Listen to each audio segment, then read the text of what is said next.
All right. Shalom, shalom, and shalom, Sister Deborah, prophetess in the wilderness. And you know what? That's all right with me. Coming again on this Deborah platform with another message. I will say this is a lovely, lovely day in which the Most High Yah has made, and I, Sister Deborah, shall and I will rest therein. I'm coming with a message, and it's going to cover the flesh. We covered the spirit. Now it's high time we cover the flesh. And there's so much we could say about the flesh, but I believe the flesh is going to live and die uh, in a way that it's going to get away with tons of wicked and evil and sin. I really do. I really do. Why? Because we as individuals who are human, we don't see the error not within of our flesh. We think our flesh is all that and some. We think so highly of our flesh, not understanding that it is our number one enemy. And 99.9 have no idea that their flesh is their worstest enemy. And they would blame any and everybody for the actions of their own flesh. And it's no guilt. It's no conscious of sorrow or repent, because the flesh, it don't see the need to repent. It don't really recognize what is unrighteous, unjust. It just feel as if it is all that and some. It does not, it understand not the things of the spirit. And it is not caught up in learning things of the spirit. You see what I'm saying? So just imagine the flesh on one end and your spirit on the other. And this is the way the creator created it to be. And either one end, it's going to have to go in the direction of Yah, and the other end has to go in direction of its flesh. And what I believe that 99.9, the flesh has gotten the majority of victory in itself. And the victory in itself is the proof that hell has been enlarging. Not only that, in Revelation chapter 20, he speaks of books with an S to the lake of fire. So I realized that going to eternal life, it's only one book, the Lamb book. But when you speak of the books of the dead that leads to the listing of those who's going to eternal lake of fire, it is called books, as if there's many. And I notice how the Most High will allow us to understand one is greater than the other in size, in what it's going to hold. And we as individuals, we cannot see ourselves. We can see everybody else, but we refuse to see who we are as the flesh. Okay. We want to be that spiritual one, and that holy one, that set apart one, that sanctified one, that one that has all the things of the spirit. But it's just like coal. How can you know that cold is cold without hot? How can you know hot is hot without cold?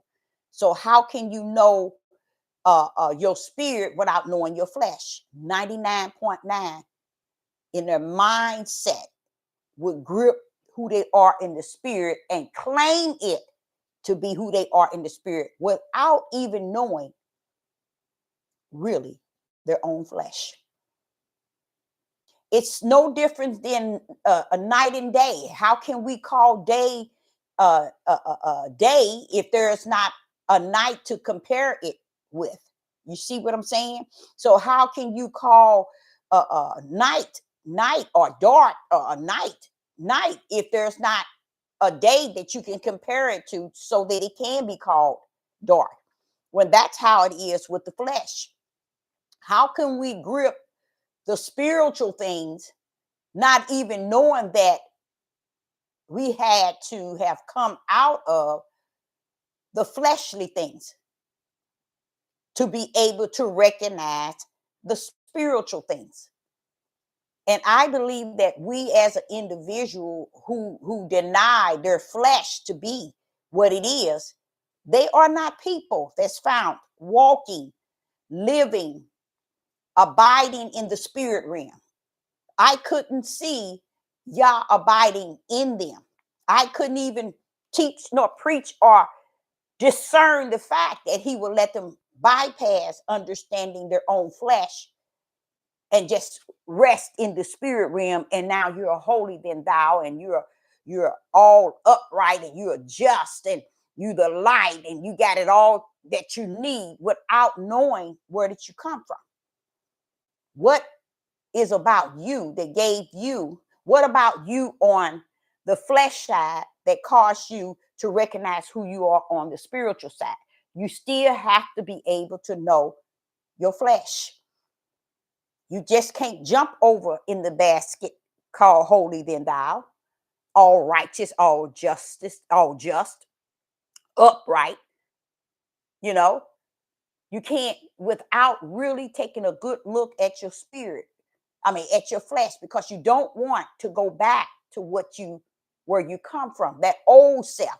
So you have to be able to recognize that old self, that old person, not just jump over on this side and say, I got this, I'm this, I'm that, I'm this, and have no identity of who you were. To you really, you don't have no comparison. You can't compare where you at today in the spiritual walk with where you were in the flesh walk. You have to be able to identify the flesh of who you are, not the flesh of who everybody else is. We are very quick to identify the world and those that are doing all wicked and evil that's clearly seen. We identify that to be the flesh. But we need to understand, while we're identifying them to be the flesh and walking in darkness, Yah identify us to be the flesh. Why? Because we are not going to escape the flesh as one might think, because you are walking or you recognize that you are about the spirit realm. Okay. You still have to be able to identify that your flesh is still yet your worstest enemy until it is in the grave. It shall be your worstest enemy until it is in the grave. Why? Because he's coming for your spirit man. That your flesh is still surviving.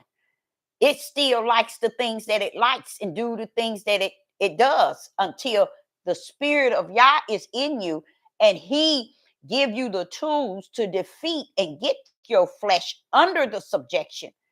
But do that means your flesh is upright and just and righteous? No, never will it be. So I, Sister Deborah, want to bring some light to our flesh, so we too can understand how ugly we are.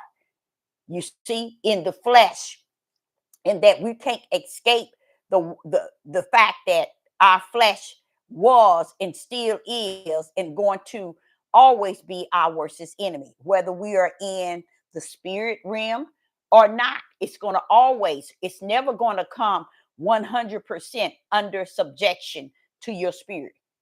Your flesh won't do that. You see?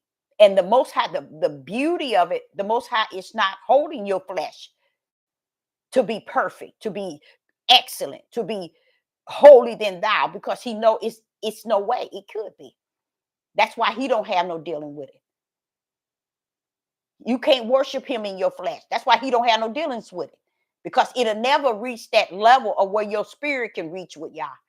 It's gonna always have its how would I, sinful ways.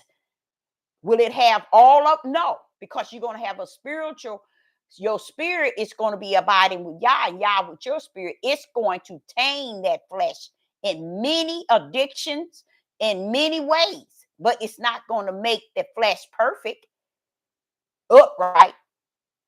It's not going to make the flesh enter into the spirit realm. The flesh still going to remain itself. Okay. And that's one thing until it enter into the grave. Okay. Outside of that, we still have to deal with our flesh. Okay. So Sister Deborah is going to cover some things about our flesh.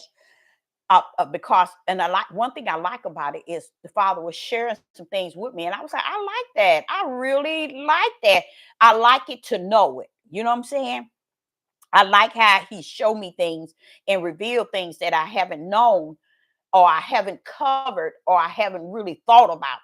I like that feel. You know why? It makes me feel like, wait a minute. Look, it feels good to know that he see fit that he can still teach me. You know, you see what I'm saying? I'm still available for him to show me things and to teach me. Even though it might appear that Sister Deborah thinks she know it all, or she speak as if she do. No, That's why he spend time with me, teaching me and revealing things to me. But the thing about it, it's such a awesome thing, because it's like, okay, now Father, who knew about that? You know, it's so much humor. I'm gonna tell y'all something. The Most High got some humor. I mean, he got, because I be talking all silly, and he'll say something, or he'll ask me a question, and guess what? It's more funny for him to say something and ask me a question than me to be silly, because he'll be like, I can be silly, and then he'll say, but what about this? And I'm like, oh man, you see, so he has a humor. His spirit has a humor. Yah has a humor. Okay. So a sense of humor. He really does. He really does. And I love that. I love that. So he was showing me something, and I'm gonna show y'all about what I'm talking about, the things, and how he showed me things that I had um uh no means to even dissect or study. Okay, let's go to Genesis chapter 2 and verse 24. Let's start there. In the book of Genesis, chapter 2 and verse 24. Hello in the live chat. It's good to see you. But I learned something. And that's another good thing I like about him. He's not going to be teaching you what you know. He's going to be teaching you what you don't know. He's going to be revealing things to you that you don't know, because it's like throws you off the wagon. If you're riding on the wagon and you thinking, okay, I understand this, I understand that, bam, you fall off the wagon. Why? Because he's showing you something you don't know, and you never gave it a thought, because it's not meant for nobody to know it all. And that's why I feel so grateful, because he's always revealing things to me, especially through the water, y'all. He can talk to me all day long through the water, and the things that he be saying. Only, I'm gonna show you one thing I do that's wrong. You would think that I would have a pencil and piece of paper somewhere around me when I'm dealing with water, because that's how you would think that I would know better. I'm hard-headed. That's why I'm hard-headed, because things that he be shooting through my head. And you know what? It's a sad thing how he be pleading with me. Write it down, Deborah. Write it down. I said, yeah, okay, I'm going to write it down. Let me finish doing this here. I'm telling you, my mother been telling me that since I was a little girl.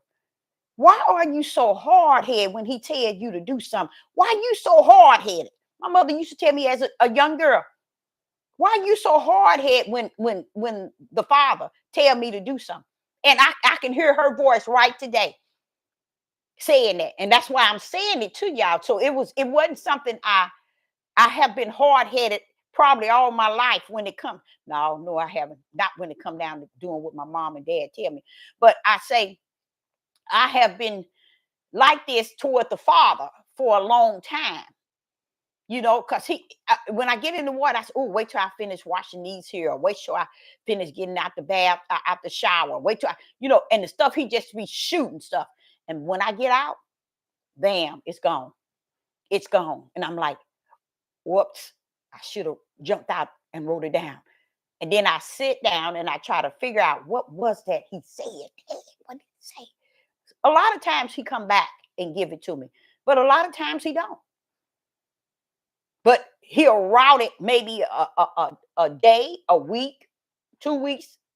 And then I said, I remember you saying that before. That's and I write it down. But I don't write it down like I should. And today I was experiencing that as well as every day.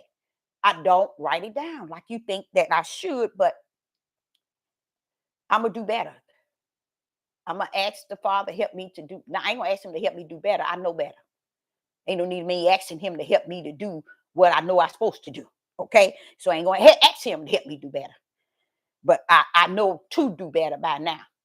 So I'm coming from Genesis chapter 2, verse 24. In Genesis chapter 2, verse 24, it reads, therefore shall a man leave his father and his mother, and shall cleave to his wife, and they shall be one flesh. That's what I never gave it a thought about.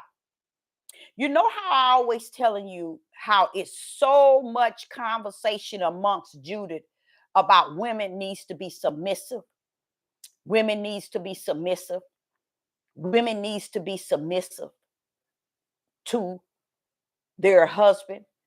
And I always tell you all, okay, if she be submissive in the flesh, how can she be able, how will she be able to be submissive to the Holy Spirit if she's submissive to her husband?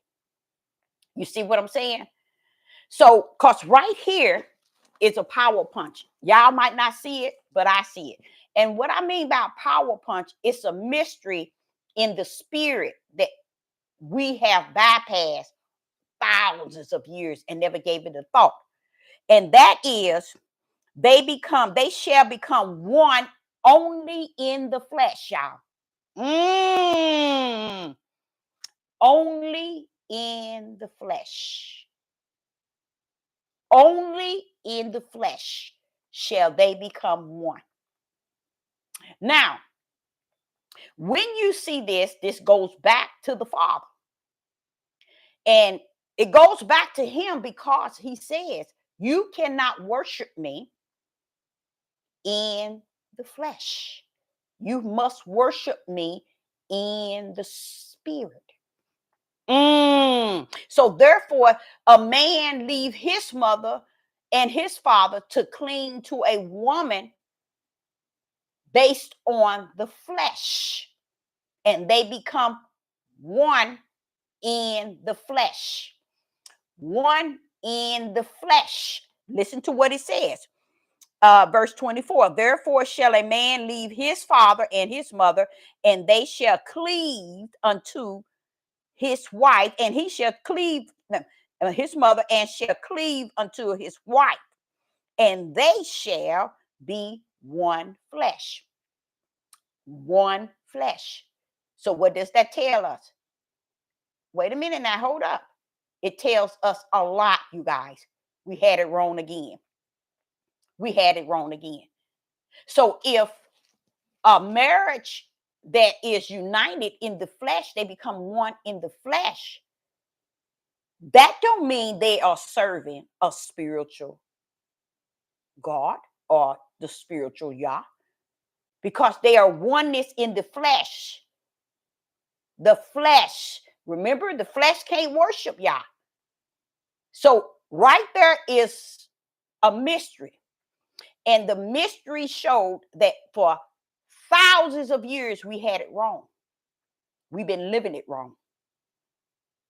Because the marriage of a man leaving his wife to cleave to his a man leaving his mother and father to cleave with a woman would be his wife, and they become one flesh only in one area,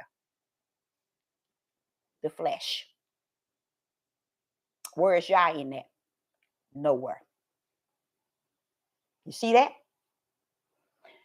That goes back to unequally yoked.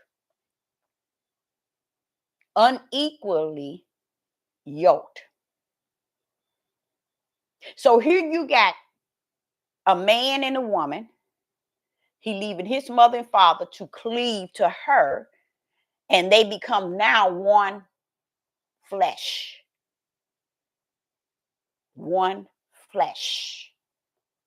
Even bringing that child in. What is that? A child is one.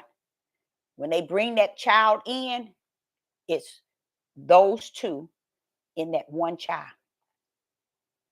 A man and a woman come together, they become one flesh. That's very powerful because it takes away a lot of things. While all these people are on this high horse about what a spiritual woman should be, or where a spiritual man should be. You see what I'm saying? When with Yah, a man leaving his mother and father and cleaving to his wife, that's a flesh thing. That is very powerful. If you really think about it, it's going to say it. Let me show you what I mean. So right here in Genesis chapter 2 and verse 24, it says again, therefore shall a man leave his father and his mother and shall cleave unto his wife, and they shall be one flesh. Why? Because see, people are setting the flesh as if it's something spiritual to Yah. It's so holy and it's so righteous in the eyes of Yah. This is just the way he created a man and a woman. You know how they now it's a man and a woman and a woman. He just setting the pace how his will can be done through a man uniting with a woman and becoming one in the flesh and bringing the life down that bloodline. But the power in that word flesh, and it said, and shall become one flesh.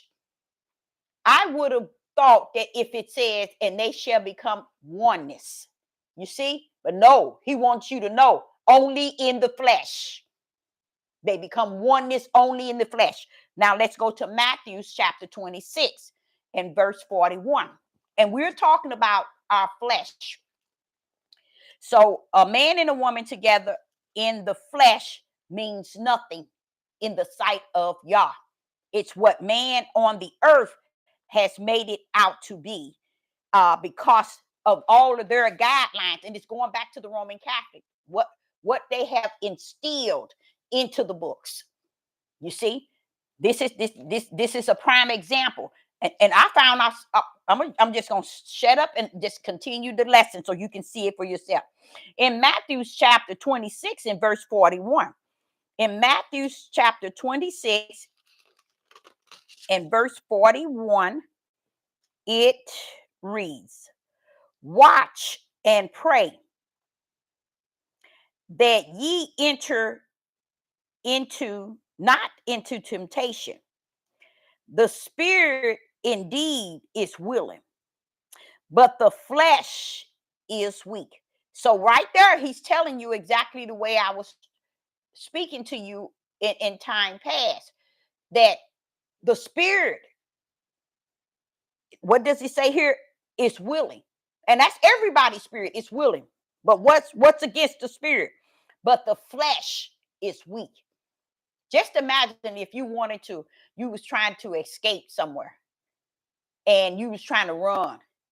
Your spirit is willing to keep running and to get out of danger, but your flesh don't have the strength and it's so weak to where you end up falling into danger because of your flesh being weak. When that's the truth of the whole matter of your flesh. The spirit is willing, but the flesh is weak. It's weak in the ways of following anything righteous, just, upright. But your spirit is willing. Isn't that a beautiful thing? Isn't that a beautiful thing? Now, he didn't say that the spirit comes together. He said that the flesh become one. Now, let me get my other verse that I had to also cover that. Matthew's chapter 19. That's what it was. Matthew's chapter 19 and verse 5. That's it. Matthew, then I'm going to come back to this one here. Matthew's chapter 19 and verse 5. Matthew's chapter 19 and verse 5.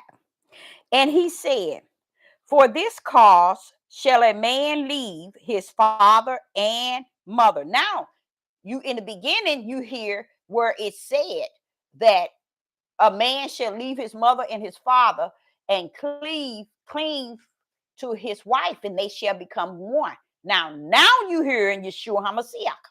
Now he's on the scene. Now Yeshua HaMashiach is on this scene, and let's hear what he says. And in verse 5, chapter 19, Matthew's chapter 19, verse 5 and 6, and said, for this cause shall a man leave his father and mother and shall cleave to his wife, and they two shall be one flesh. There you go. Now it said it in the beginning, and now it's saying it in the middle. And Yeshua HaMashiach is saying it again. Now, verse 6. Wherefore, they are no more two, but one flesh. What makes that powerful, you all? Don't forget, we're not just flesh. We are what? Spirit. We are not just flesh. We are what? Spirit. Okay? So, but the oneness only come in the flesh. We are not oneness in the spirit. We are only oneness in the flesh. Okay? And it says, what therefore Yah has joined together, let no man put as under. Listen to what it says. Now, this is Yeshua speaking. Okay? Now, listen to what it says in verse 6. Wherefore they are no more twine, meaning two. They are but one flesh. Now watch this here. What therefore Yah has joined together. Right there kicks the whole idea of the flesh. Because what did he say? He don't deal with the flesh. Did not he say that? Yah is not one that is so caught up on our flesh. He's, matter of fact, he knows that the flesh, we're going to read how the flesh is against the spirit of Yah.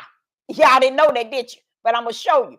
The flesh is against the spirit of Yah. So when they drop down here in verse 6, where you see Yah has joined, what therefore Yah has joined together, let no man put as under. Now watch this here. When Yah joined us together, what would he be joining us together in?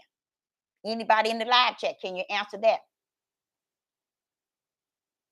Somebody said, please don't be disobedient. I know it, mama.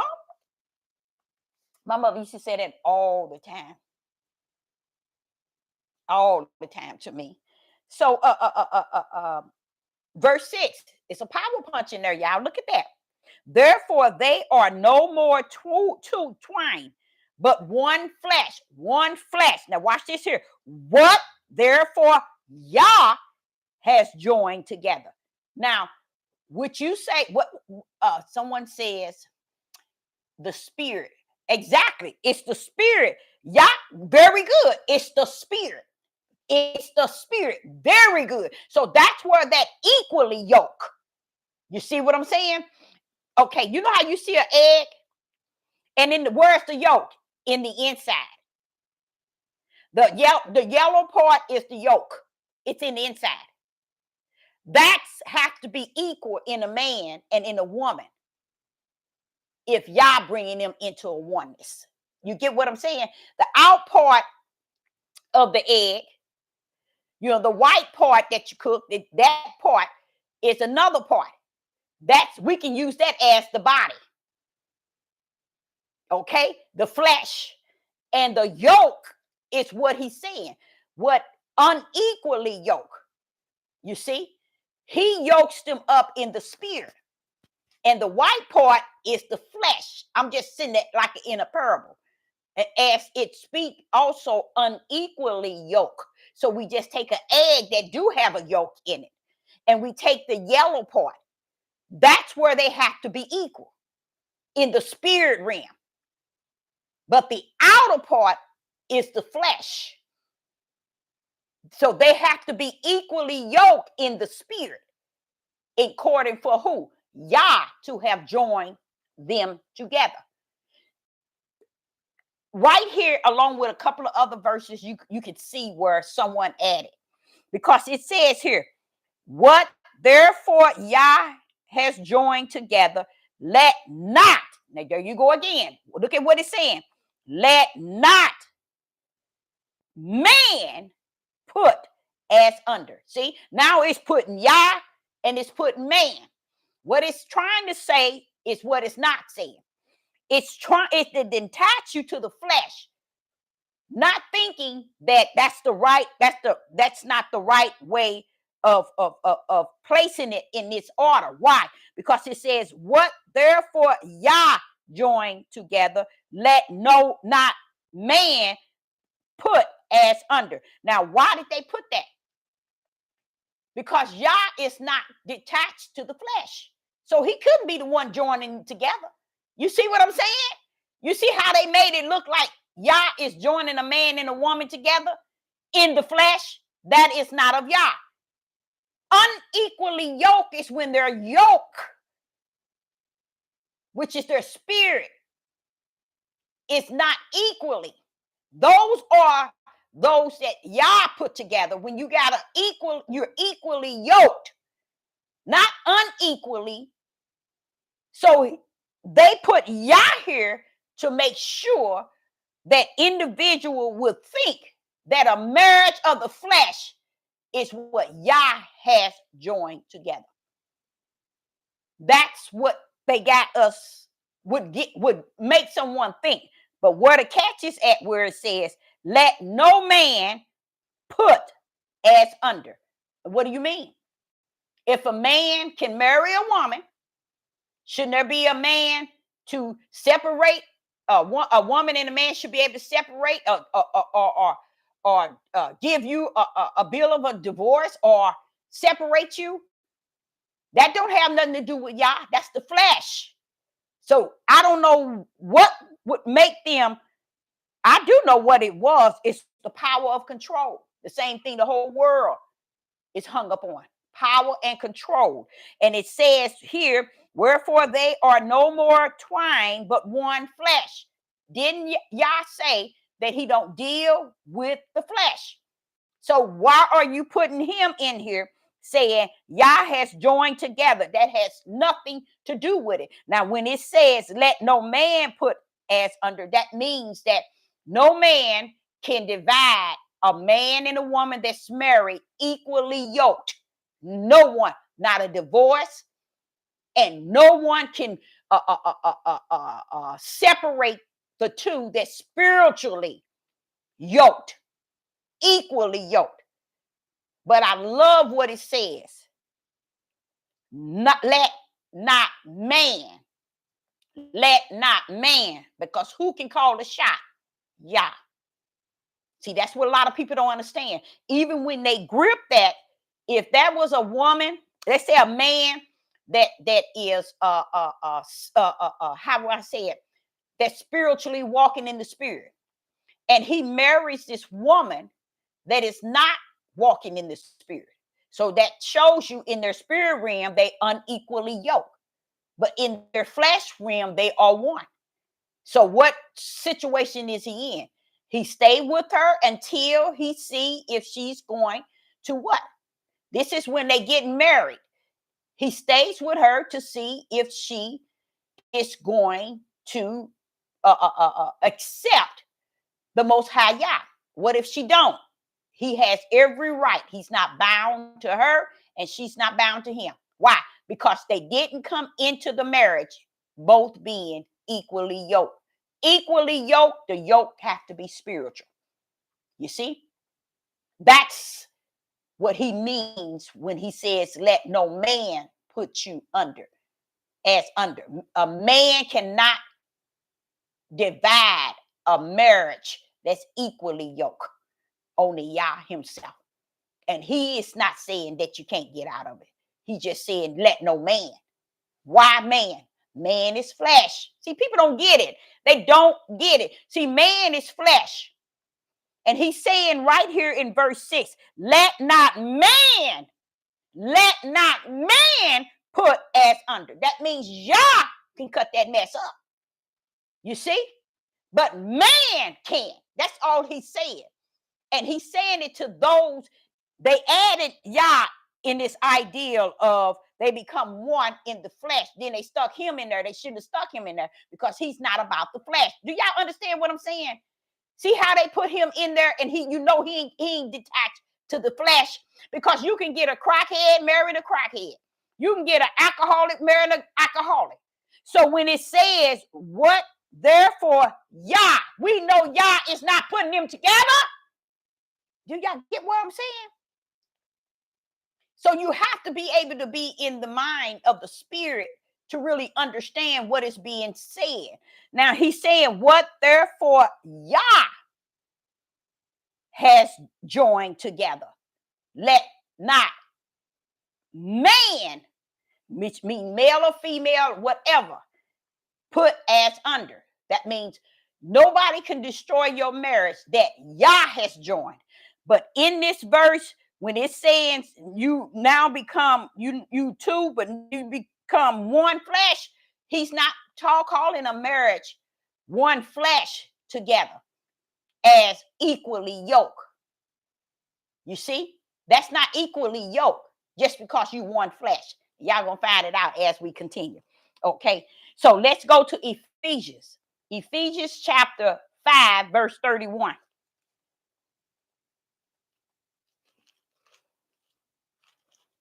In the book of Ephesians, chapter 5, and verse 31.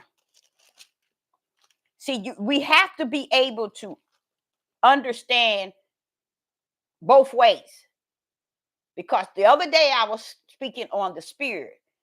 I'm speaking today on the flesh. You have to be able to divide the both of them. You have to know the flesh from the spirit and the spirit from the flesh.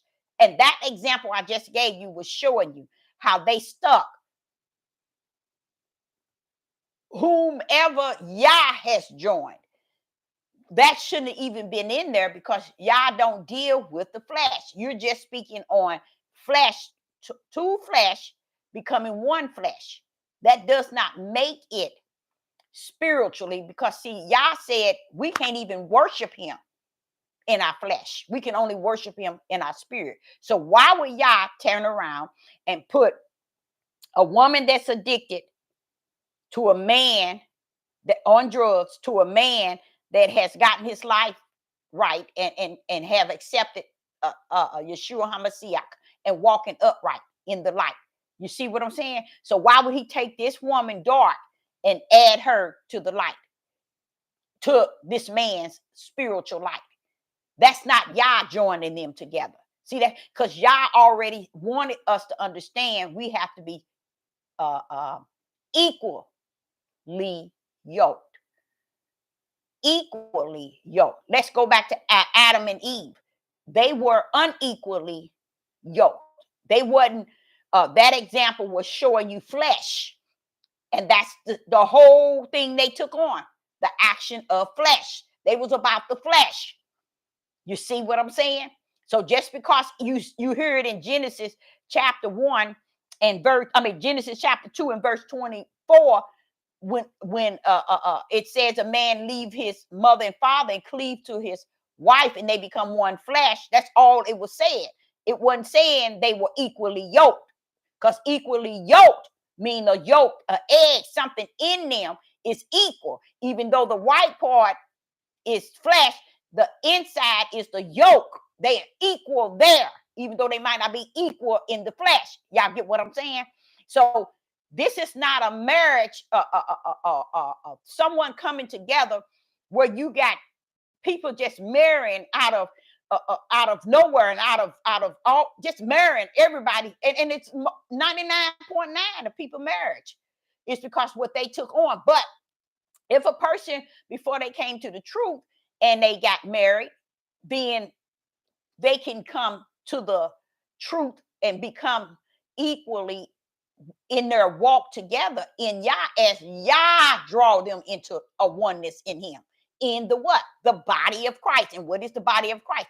A one body. You see, they can come in together through that route, but he is not putting dark with light and light with dark and calling it equally yoked. See, we got to separate him from flesh and stop making him like unto the ways of our thinking and our doing in the flesh.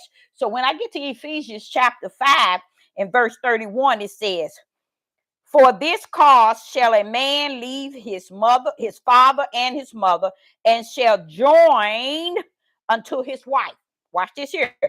And they two shall be one flesh. You hear the flesh, y'all. Keep in mind, we cannot worship Yah in this flesh. We can't do it. And you're going to learn that tonight. Okay? And verse 32 says, this is a great mystery. Y'all see what I'm saying? It is a great mystery, because I'm sitting here trying to break it down, the mystery itself. And I know within me that I fully understand it, but it's hard to break it down, because when they see in Genesis chapter 2 and 24, where he said a man leave his father and his mother and he cleave to his wife and they become one flesh. And when we have not gotten out of the realm of flesh, we cannot comprehend things in the spirit. You see what I'm saying? That's where the problem is at. We can't comprehend the things of the spirit if we haven't learned to separate the ways of the flesh from the ways of the spirit, to be able to understand what is he talking about when he said a man and a woman they two become one flesh. Okay, just because they become one flesh, that doesn't mean they become oneness in him. They still detach from him, and to their inner man is become oneness with him. Okay, now watch this here in verse 32. We in Ephesians chapter 5 and verse 32. This is a great mystery. Watch this here. But I speak concerning Christ, the church. Because what is Christ, the church? He's the body. He's the head of the body, and all the body consists of the saints. We are all in the same body of Christ. And what does that make that? A oneness. You see? So listen to what it says in verse 31, Ephesians chapter 31 and 32. Ephesians chapter 6 and 31 and 32. For this cause shall a man leave his father and his mother, and they shall be joined unto his wife, and they shall be one flesh. The two become one flesh. This is a great mystery. Anytime it has a great behind it, it's not for everybody. It's a powerful something that it's going to be hard for you to dissect. You see? And it says it is a great mystery, but I speak concerning Christ and the church. You see? It's a mystery because what people really think, because he created for a man and a woman, and and you see them uniting, and you thinking because they're a man and a woman and they get married, this is the will of Yah. No, it ain't. It's the will of your flesh. That's why they become one flesh. It didn't say they become one spirit. This is a part of the great mystery. People got to bend up and bend down. They think this is a spiritual thing. A marriage to them is a spiritual thing. No, it's not, baby. It is not. When y'all bring equally yoked together, these are two people. That's why marriage should never be how you judge an individual on the outer, because now you're marrying them out of lust and what they look like and what you think they got from the outside. You see, and that's what most marriages built up on. They're loving each other on the outside, but then want to stand before someone and represent Yah as if they right with him on the inside, and they're not. So all these clowns out here that's married and been married, I don't care how long you've been married. I was married for 34 years, okay? And my ex-husband and I, we the best of best friends. You can't get no closer than him and I. I had to just do his whole resume over because he's one of my son, Quiet Storm, is the hiring, and he's assistant district assistant director, and he does the hiring and everything. So he wants me to make his resume look good so he can be able to pay him based on his experience. So I woke up sick this morning with like, oh man, I thought I was done with all that. I did everybody's resume. I did all that for everybody. I got it on file. I had to redo it over, and it's just so much involved in it. And I sat at the computer and I was like, I thought I was finished with all this stuff. And here I am back at it like the beginning. That's how it was. But him and I have known each other enough to know that I help him, he helps me. You see what I'm saying? We are not enemies, and nor will we be. So he had to get on me twice. He didn't get on me. He just said, "Could you please do it for me? Can you please do it for me?" Normally, he don't have to ask me number once, and I'm on it. You see, but I just thought, all them years, and here it is. Sister Deborah is old hen now. She want to pull away from stuff like that. He should want to too, but he wants to do it as that, just what he called his pocket money, extra money. So he just wants to do it because his son is the director, the assistant director. So he figured, hey, this is gonna be easy for me, and his son is gonna make it easy for him.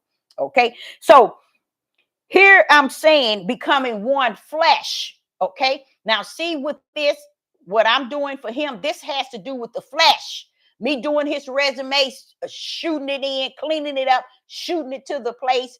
This is flesh, y'all. We can't make these things spiritual when it has to deal with the flesh. Where do y'all get the glory out of this? He don't. So we need to stop making things spiritual when it's just flesh.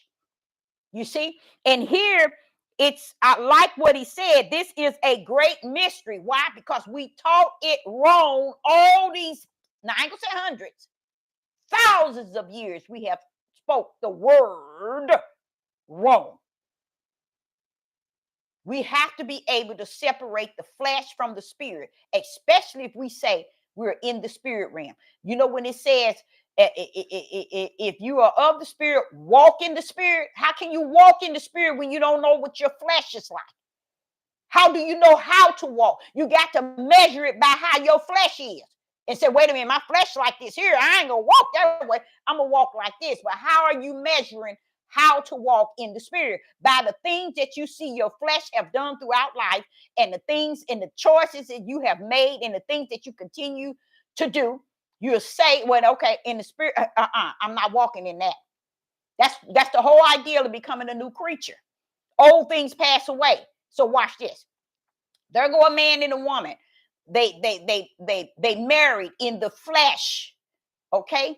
Now, Old things, we become united with Yah in the spirit, and now it has showed us and quickened our spirit, and now we're walking in the spirit.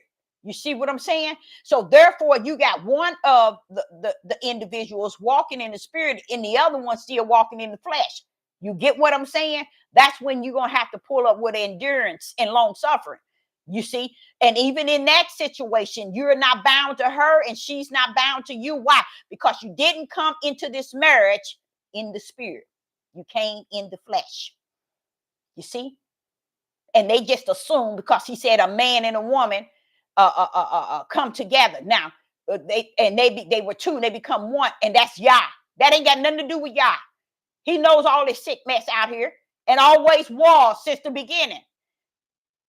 So it ain't no, and this is the power struggle that have existed since the beginning. That we can capture these women and we can marry these women, and even some of them saying as many as they please. You see what I'm saying? It even got to the point where when they lay down, if the woman is a virgin and they lay down with her, now they married to her. You see what I'm saying? All flesh. All of this is flesh, you guys. And that's the point I'm trying to really tag in to the flesh. You cannot line up the flesh equal to the spirit. The spirit does things totally different, opposite of the way of the flesh. So when you're saying a man and woman is joined together, Yah is showing you how the unity was created. And do they uphold it? No, because men are marrying men and women are marrying women. So they still not doing nothing according to the way he has orchestrated it from where? The kingdom. So I like this here, Ephesians chapter 5 and verse 32, because it says this is a great mystery. And then when you get to Revelation chapter 10, I think it is, it tells you that everything is finished and the mysteries are spoken from the prophets, my servants. You see what I'm saying? So if we thinking we there, most people think, hey, I'm there already. I'm saved. I got the Ruach. I have the Holy Spirit. I have the Holy Ghost. I know I'm in there. I have the light. I have spirit and truth. All of that. But you're still living out your life in your flesh. Old things have not passed away. You have not become a new creature. You see? But yet, because you said out of your flesh mouth that you are all that and some, and then you're walking therein, your own belief that you are nailing it. Then when you do that, you give not the hands of Yah. You don't allow his hands to be put on you, because you think that because you have poured yourself over from flesh to spirit, that okay, now I'm good to go. You see, that's not even the right spirit or attitude to have, even in the flesh, or spirit to have in your spirit. That's not a mindset that you should have even in your spirit, because it's a working process. I sat here and just told y'all, he forever talking to me, not talking to me like I know everything, but he's talking to me like I don't know nothing, and I like it too. See, that's the difference. Sister Deborah don't go trying to buckle up with the Most High Yah. I know this. I know this. I knew this. I knew. But you know what? He always come to me with something he either already taught me, he'll climb on top, and it's never an end to it. Why? Because I know the only way I'm going to understand spirit, I got to hear it from the spiritual mouth of the Father himself through his Holy Spirit in me. He's the true teacher. You see what I'm saying? But if I get to the point where I'm just okay, I'm just going to read from these words in this book and I'm going to teach from that level, then I'm trying to teach in the level of the flesh. I still got to wait on he that's in the spirit to make sure I know what I'm saying, and that this is what he is wanting me to say. Not so much as I'm saying what I want to say, because I'm going to show you the key to it. As I was in Ephesians chapter 5, I was bumping all on the rocks up at 20 and 21, 22, 23, 24, 25, 5, 26, 27. He said, hold up, stop right there. Drop down to 31 and 32. Add that to your, he said, add that to your lesson, and I'll get with you on the others. And I'm all for it. I'm excited. because I see all kind of crookedness. I see all kind of errors up in Ephesians chapter 5. I'm like, why they do this? Wait a minute, what's going on here? What's going on? He said, we'll get to that one. Drop down to 31 and 32. Add that to your lesson regarding the flesh. Okay, so right here is letting you know this is a great mystery. What is? Go back to 31. Ephesians chapter 5 and verse 31.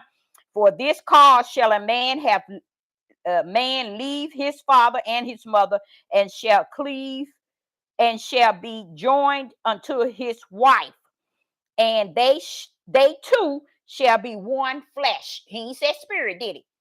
He ain't said spirit. He said one flesh. Now, if a man and a woman, and they're speaking of one flesh, do that means they in the body of Hamashiach? Does a man and a woman join together as two joined together? Does that mean that they are, and they now one flesh? Does that mean they are in the body of Hamashiach? Is that what that means? Them joining together? No, you're right. No. You see, you get what I'm saying? It's like we don't understand. People don't understand that your husband is not going to be with you. Your children, your wife is not going to be with you. Your mama, your daddy, your grandparents, when it come down to judgment, we're going to stand alone. Why? Because from heavens did we come alone, come down alone, and from heavens we will return, alone. It ain't going to be people on the left or right. Because I said out of humor, I said, well, wait a minute. If the devil did cause all this trouble, why ain't he being held accountable for what he got people doing? He said, because he ain't got people doing it. People doing it themselves. They are flesh. And I told them, their flesh, their own self is their worst enemy. I never wanted no one to think that Satan was their worst enemy, because I wasn't going to let him have that sort of power over individuals. The only way he can gain the power is because the flesh is its own worst enemy, and it entertains Satan's way of doing things, Satan's way of thinking, Satan's way of feeling. Why? Because it's its own worst enemy. Then Satan. You see what I'm saying? And the demons. But you yourself, your flesh is your own worst enemy, and we're going to learn that tonight. Okay? Now we're going to go to Romans chapter 7 and verse 21. In the book of Romans chapter 7, verse 21 to 25. Romans chapter 7, verse 21 through 25. I find, now listen to this. How many times, and this is why I said be careful, y'all, with people trying to beat you out of Torah. Don't let them slam you and beat you down in Torah. Because what I just shared with you all, 99.9 don't know nothing about it. That when he had joined man and woman, when he brought Eve to him, it wasn't said they were equally yoked. It wasn't said they were spiritual. It actually lets you know they were flesh, because they did the acts of the what? The flesh. Should they have done the acts of the flesh? Anybody in the live chat? Should Adam and Eve had, why did Adam and Eve had a better chance than we did? Than we do.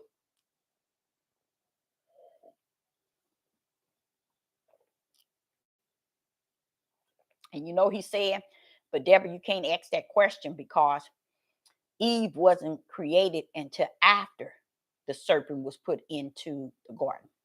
The only one had perfect was Adam. That's deep. Now, why did he have to go there? You mean I got to go all the way there? No, I'm going to have to go there some other time. I'm saying it to y'all, and this is what he said. He said you can't put that because Adam and Eve wasn't created together. Adam was created when it was perfect. Eve was created when the serpent was on the scene. That means that only Adam was created with no sin, and no sin was in his presence at first. He was placed in the garden. Perfect. So was she created, and she too was with him. You see? But they were perfect. That's what I mean by there was no sin. So they had it better than what we have it today. Sin was here when we came out of our mother's womb.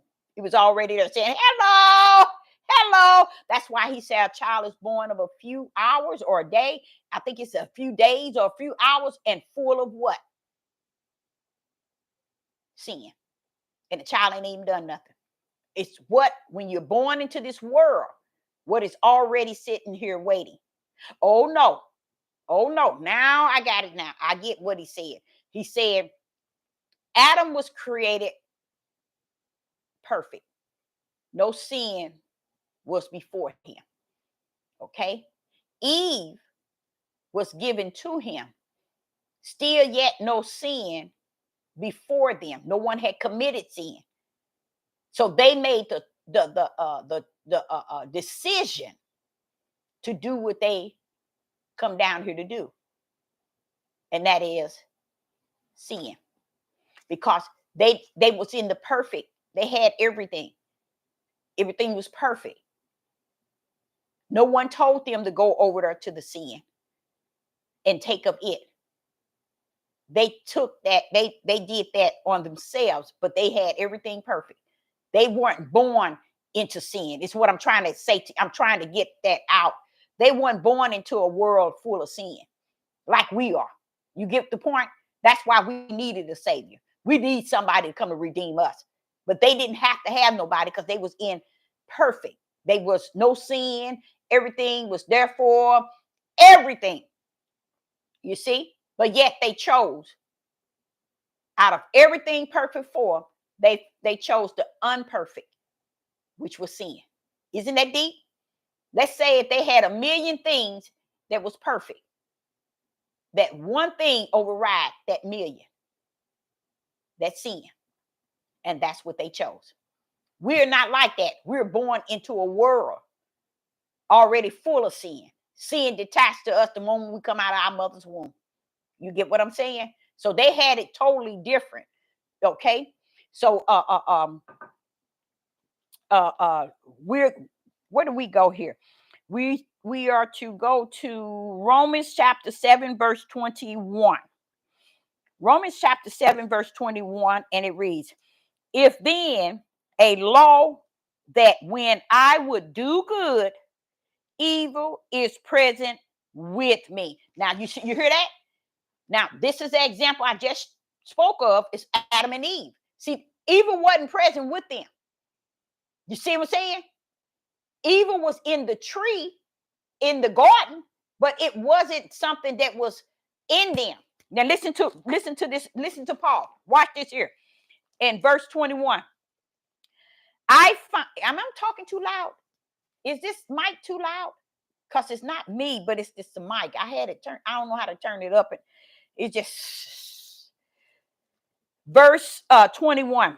I find then a law that when I would do good, evil is present with me. You see what I'm saying? Okay, thank you.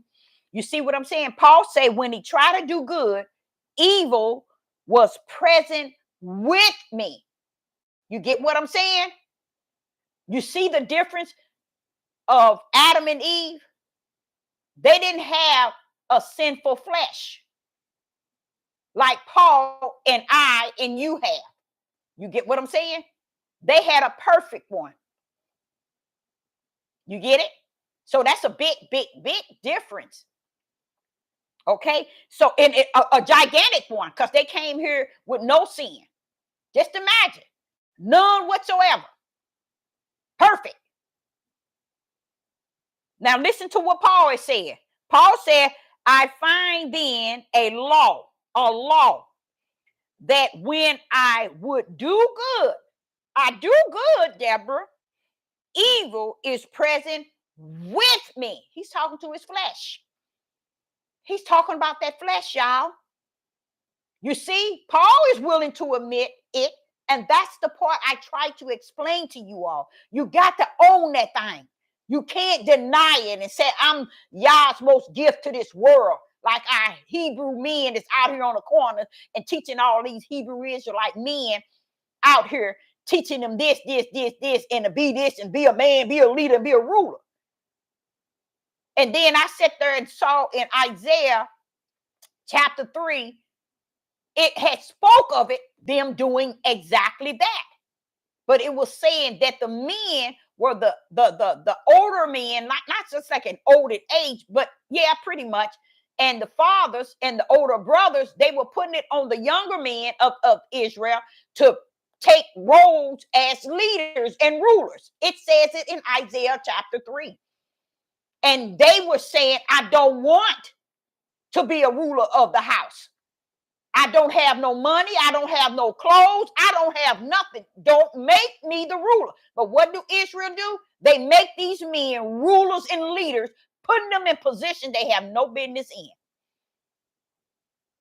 Because if those positions are not spiritual positions, why are you putting these men in fleshly positions? And I'm going to read that to you before I leave. Where in Isaiah, it was said that that's what's going to be in the end days. And that's exactly what you see. Because when I see them babies out there on the corner and they be teaching and quoting the scriptures and all of what the elders have taught them, wrong, evil, just like us. We over here because of our what? Forefathers. Still teaching that trash and doing it now to the men. How are you going to be a leader, a ruler, and you ain't even held a job longer than 6 months? But you're a man, you're a leader, and you're a ruler. He said a man don't work, he don't eat. They don't care about that.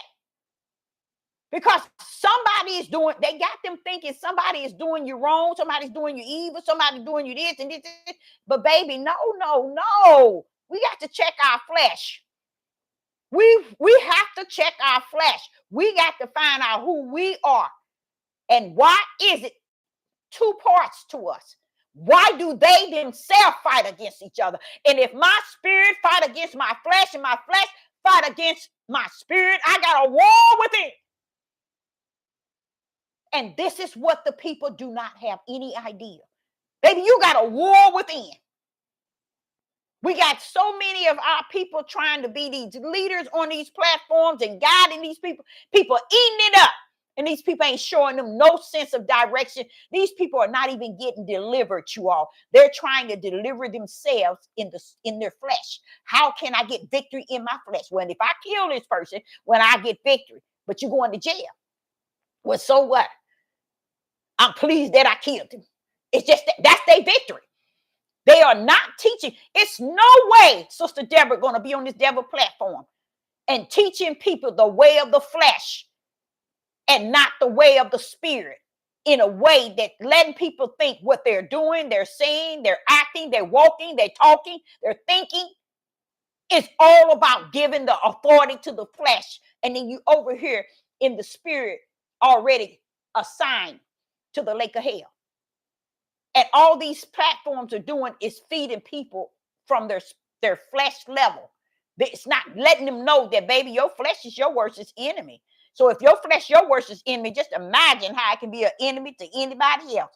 You get the point? If our flesh, if Sister Deborah's flesh is her worst enemy, just imagine how this flesh can be an enemy to anybody. If my own flesh, my worst enemy. So what do? I get and pray, stay before the altar. Father, I pray that you deliver me from my flesh. Heal me from head to toe, if it be thy will. You said if I ask. You said if I see. You said if I knock. I ain't just knocking. I'm knocking your door down, Father. Y'all, I begin so deep. I would begin so deep because I'm learning that, wait a minute, there's a battle going on with me and me. While we thinking the battle is Republicans and Democrats, Trump and Biden. That's a battle that still cannot be defeated because it's in the realm of the flesh. Only one can defeat that is he that is the power of the spirit. But we ourselves can defeat ourselves by our spirit. But we don't know nothing about ourselves. We think everything about ourselves is what somebody's doing to us. They bothering us. They doing this. They saying this about me. They writing this. They saying this. They put me down. Baby, no, no. He said to me the other day, he said, you notice they take the book and they say it's about them. They take the book at the highest of the highest. But they live, they talk, they walk, they act nothing out of it.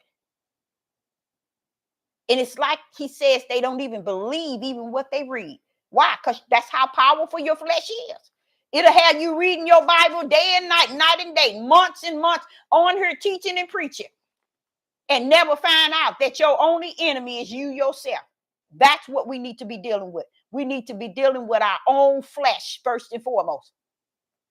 Even before we deal with our family. We can't say nothing about our family. We can't say nothing about our neighbors. We can't say nothing about our coworkers. We can't say nothing about nobody until we deal with ourselves as our own worst enemy. Once you find out that you are your own worst enemy and not the system, not nothing that's out here, why isn't it? Anybody in the live chat, what makes not the things around you and in this world your worstest enemy?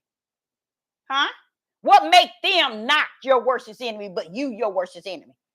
Because you're going to be the only one standing before the throne being judged. Based on who? You. You think a lot of people say, when, oh, I was molested by my father and my grandparents my grandfather molested me. My mother was a prostitute. She never came home and she sold drugs. She gave us drugs. No matter all that stuff you're talking about, y'all ain't looking at none of that. He's looking at you. When you finish sitting here saying, well, my mama did this, my daddy did this, my sister did this, oh, they did this, they did this, the Europeans did this, United States did this, when y'all gonna stand up here and say, hey, you know why? Anybody in the live chat, tell me why y'all ain't gonna consider none of it. I'd like to see somebody tell me why he ain't gonna consider none of that trash.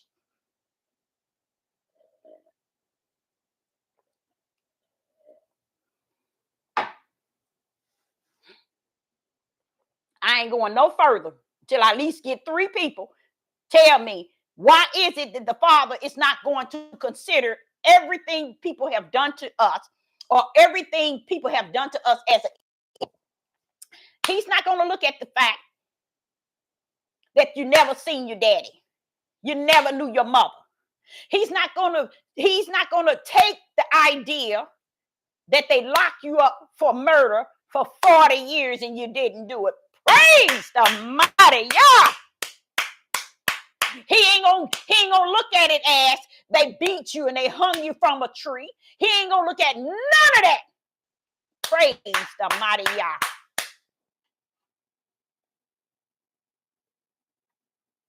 Only ourselves. Wait a minute. I think you're saying something that's gonna give my end. Wait a minute. That's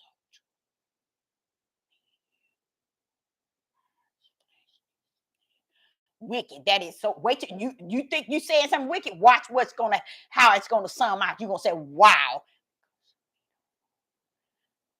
Because we won't own up to what we have done. Our spirit will stand before him, not our flesh. Exactly. But what happened to the spirit is how the spirit walked in the flesh. You know how he said, if you of the spirit, walk in the spirit. That's what people are doing. They're walking in out of their flesh. So therefore, they're not walking out of their spirit. They're walking out of their flesh. When he said, if you are of the spirit, you walk in the spirit. What people are doing is they're walking in the flesh. Nope, it's not. It's not about working out your own, because you can't do it with this flesh. Your own is your flesh. We can't do it with our own flesh. So what is the kick? Why is it that Satan ain't gonna stand before judgment right beside me for me doing all my wrongdoing and sin and doing? Why can't he be judged for my sin, since he came down here to deceive the whole world with his evil knucklehead? Why can't he stand at the altar, at the throne, and be the one that be judged for sin on the earth? He was down there in the tree of life, wasn't he? in the tree of not life. He was down there standing near the tree of life, wasn't he? As the tree of knowledge and good and evil. So shouldn't he be standing at the altar come judgment on by each and every last one of us? He played a big role starting in the beginning. So shouldn't he be held accountable for what we did? Oh, no. The reason why y'all is not going to accept everybody else because we are our own worst enemy, and because everybody else around us played a role in our lives, and they were probably enemies to us as well. But we are our own worst enemy because we're going to have to stand before him, our own self in the spirit realm. Let me explain to you why. Because heaven has written all things in the heavens and on the earth and beneath the earth. What is beneath it? The lake of fire. It's written too. I know y'all didn't know that, did you? Oh, yes. So therefore, if everything has been written before heaven and earth was created, then everybody is who they are in him. So he don't need to, what he gonna do? Put Satan down in the lake of fire somewhere where there's another lake of fire deep down? It ain't gonna help. Because going to the lake of fire is the eternal damnation, non-stop burning. Satan already know. He already know. He ain't got no problem. He said, hey, angel, go down here. Take this here. Take this key. Take this chain. Take this muzzle. And take this seal. Take him to the uttermost part of the darkness and chain his butt up and seal his mouth for me, okay? Why did it take one angel to do that?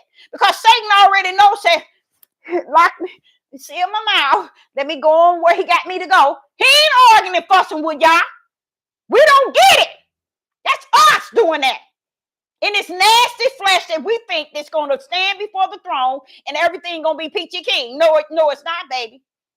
Because what you display in your flesh today, your attitude, your backbiting, your hating. Oh, that hating is a big one, y'all. That was found in Genesis chapter 3 and verse 15. Jealousy and envy, pride and boasting.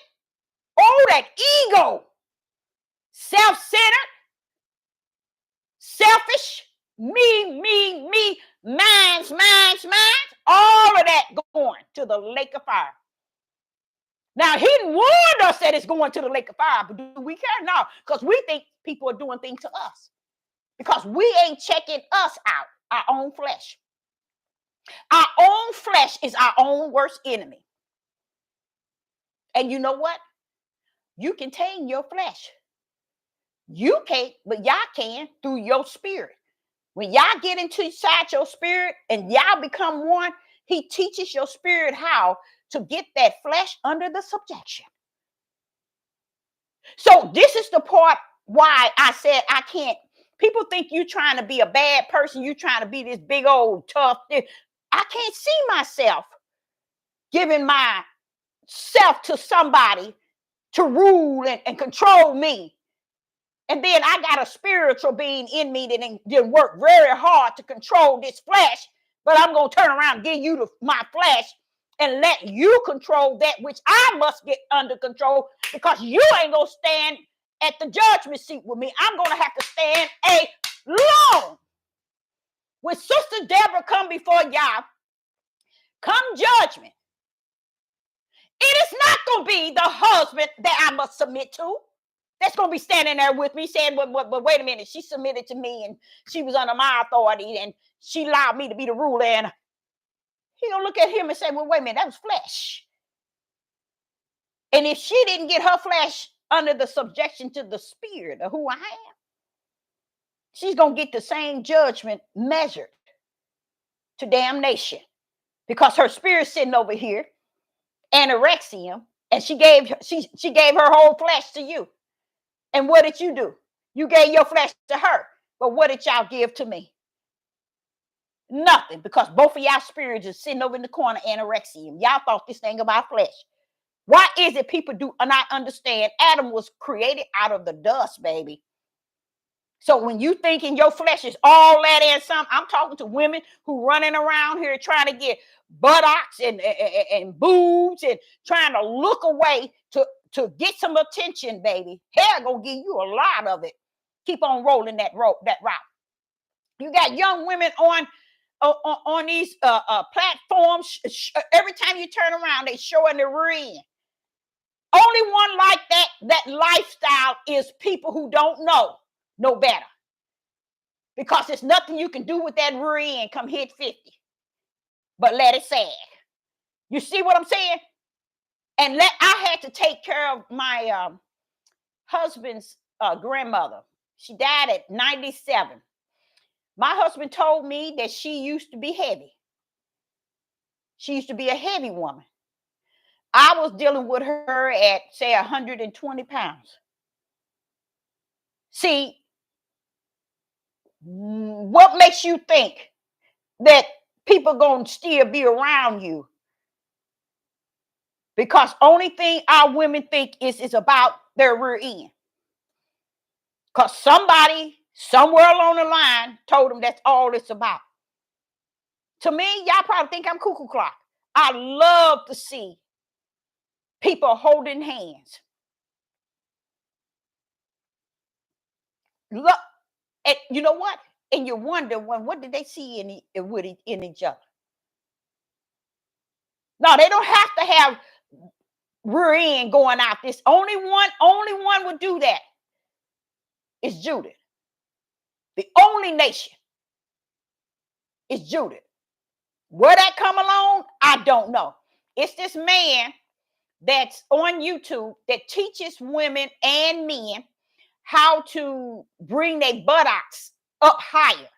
Okay. And then I say, well, you know what? He's traveling. He did this here on YouTube. He's traveling and making money. He's enjoying it too. And I'm like saying, but when he all said and done, I'm looking, he's over in Africa. I'm looking at him and I'm like saying, well, wait a minute. What is it to have the big rear end and your legs is overweighted? Your ankles is carrying out of shape legs and overweight in your legs. To me, I'm like trying to figure out, because they don't focus on the legs and the arms. They just focus on getting that rear end lifted up, because in their culture, somewhere along the line, and that's how I see it as over here, as far as our brothers, they think that that's it. But see, when you really care about somebody, it's a feeling that's in the inside, not what they holding on the back outside. And this leads me to understand the cuckoo clock that our nation has, because they thinking that if this is why our women are out of control as far as their bodies. Did y'all know that? Did y'all know that? Do you think that they're out there trying to get more and more? Yeah, you got every few women trying to, who got money would try to get that put on them and so on. But honestly, when they care for each other, they care for each other. And it's not based on a rear end in the back. I feel the nation of Judith, that's all they think that it's about. A trophy. I can have somebody go with me and everybody be looking at my trophy. Our women have not understood, and nor do they understand, that the value of who you are is crap. And you sold yourself short, along with the young girls coming up. You sold them out. Yes, women, you did. You sold them out.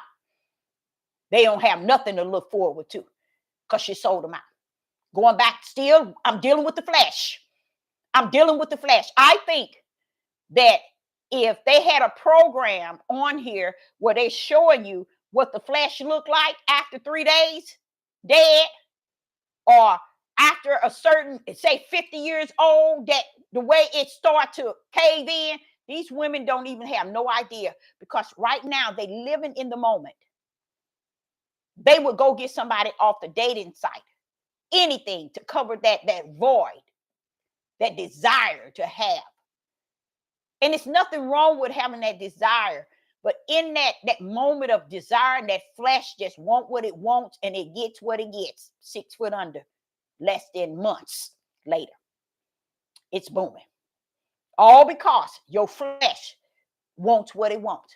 Your flesh ain't gonna warn you that man is dangerous. You can't be dating that man. He look one way. Come in your eye when he come to visit you. You find out that he showed lies on online, showing different pictures. But your flesh wanted what it wanted. It wanted what it could see, and what the words that he can offer you. I call it, don't trust behind the door. It's already hard in front of the door. So don't go trusting behind the door. That means dating sites. Everybody trying to just get a conversation. And when they get that conversation, it's all about that flesh. And I didn't seen, I think, 20 cases less than 7 days of young women dying because of dating sites. Not knowing these people. You see? Because they flesh want what it wants. And now when they stand before the Most High Yah, it's going to stand before him with all the things that their flesh desired. You see? And the spirit going to be standing over in the corner. Anorexia. And then when that spirit stand before Yah, he going to already know. The spirit never got the food for the spirit. It only got the food that you gave it from the flesh, and it lived out the flesh. See, a lot of people don't know that. Your spirit lives out your flesh when you don't have your flesh under the subjection to your spirit. Then your flesh just keep acting crazy and doing all kind of things and tell you everything you're doing is right. Everything everybody else doing is wrong, but everything you doing is right. They doing it to you. They bothering you. They doing this. They doing that. But never tell you, wait a minute, let me check my flesh out. Oh, no, you'll never learn your flesh. So here in Romans chapter 7, verse 21, Paul is telling you. And that's why he was saying to me, he said, Deborah, even though they said this book is the word, and it is words, they said this book is about them.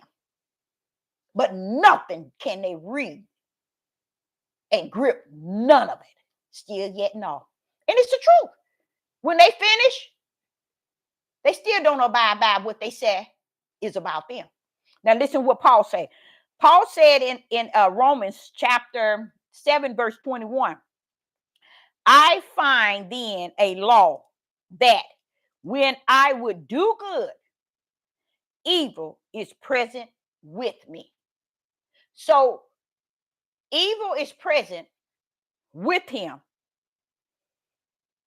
even when he try to do good. Verse 22.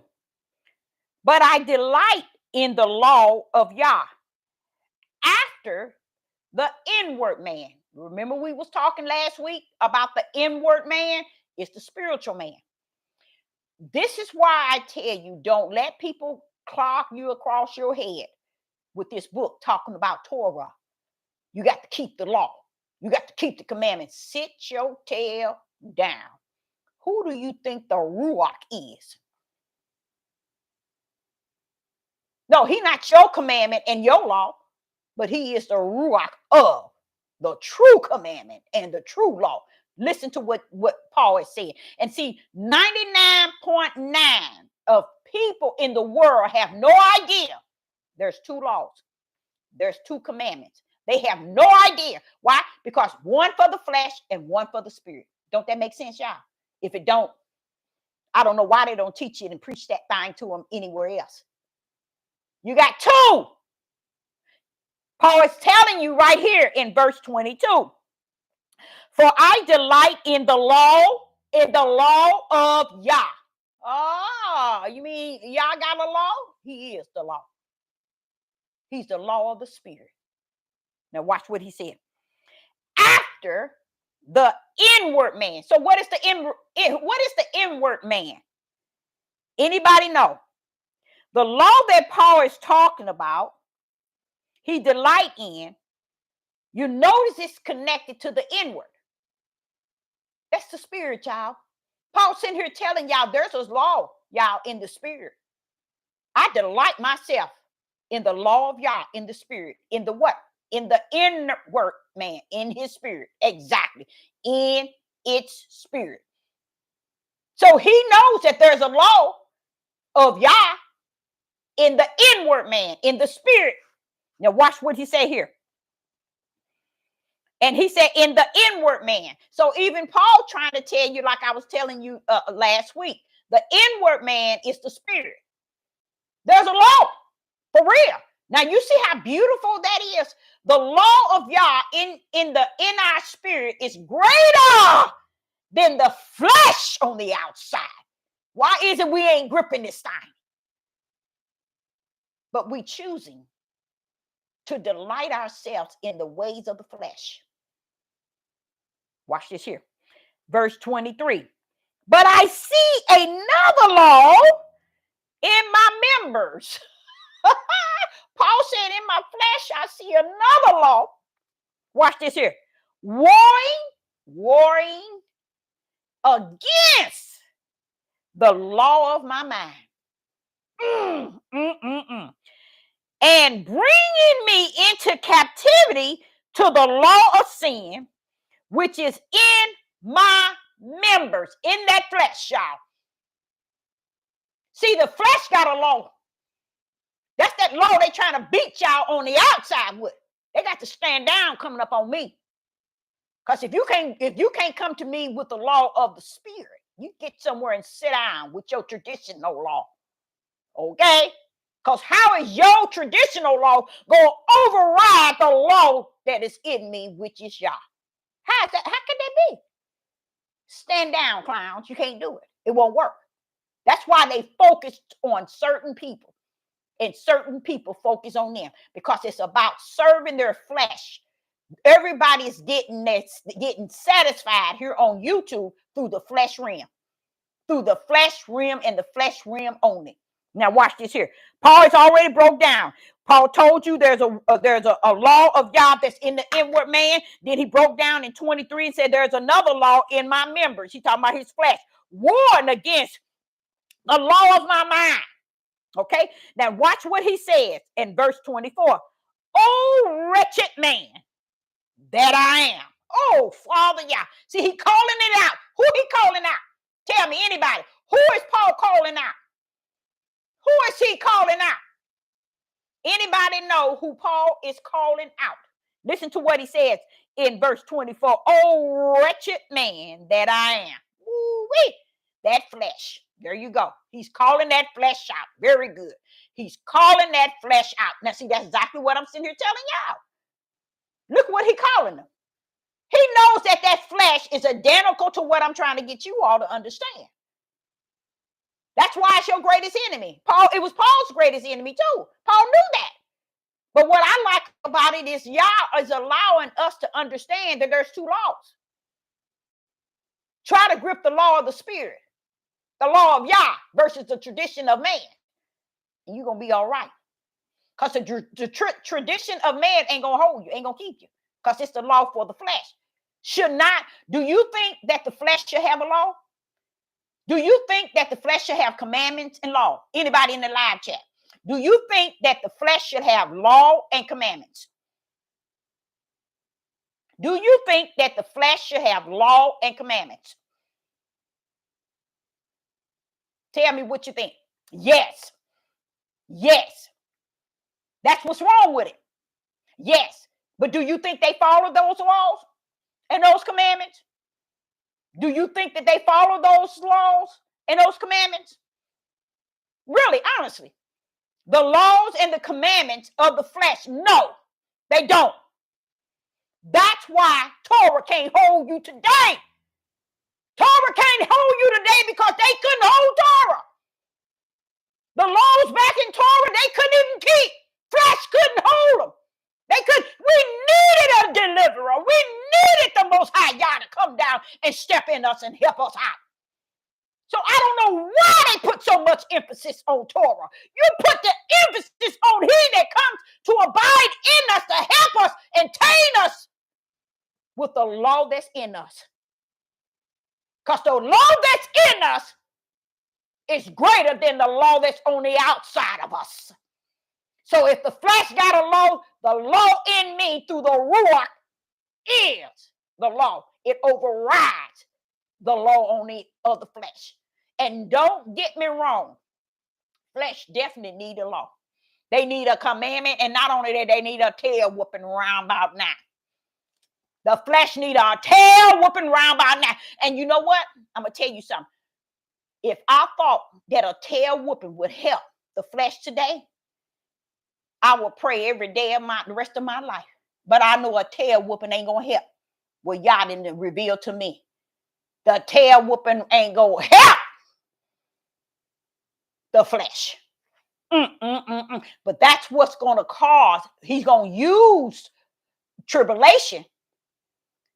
The tribulation is going to pull up on those that are spiritual and yet dragging in the dark.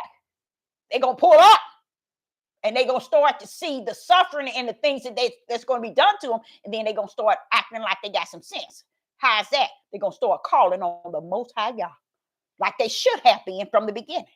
Okay, so we know you see the two laws. Now, see, Paul had already broke that down, and it's throughout the book. Even Yeshua can break it down. But why is it the people can't see the two laws? No, because they want you caught up in the law of the flesh. Stand your tails down and kick rocks. The law of the Spirit lives in me. The commandments is Yah. That's who's in me, his Spirit.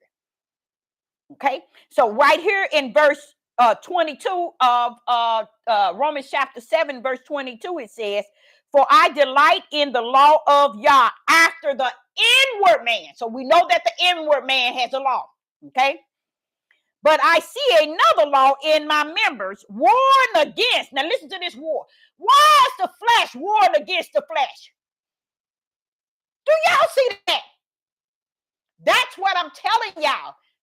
Check your flesh out. Don't check your mama's flesh, your daddy's, your husband, your wife, your children. Check yourself out first and foremost. That's what he means when he says, how can you get the beam out of your brother's eye when you got the same beam in your eye?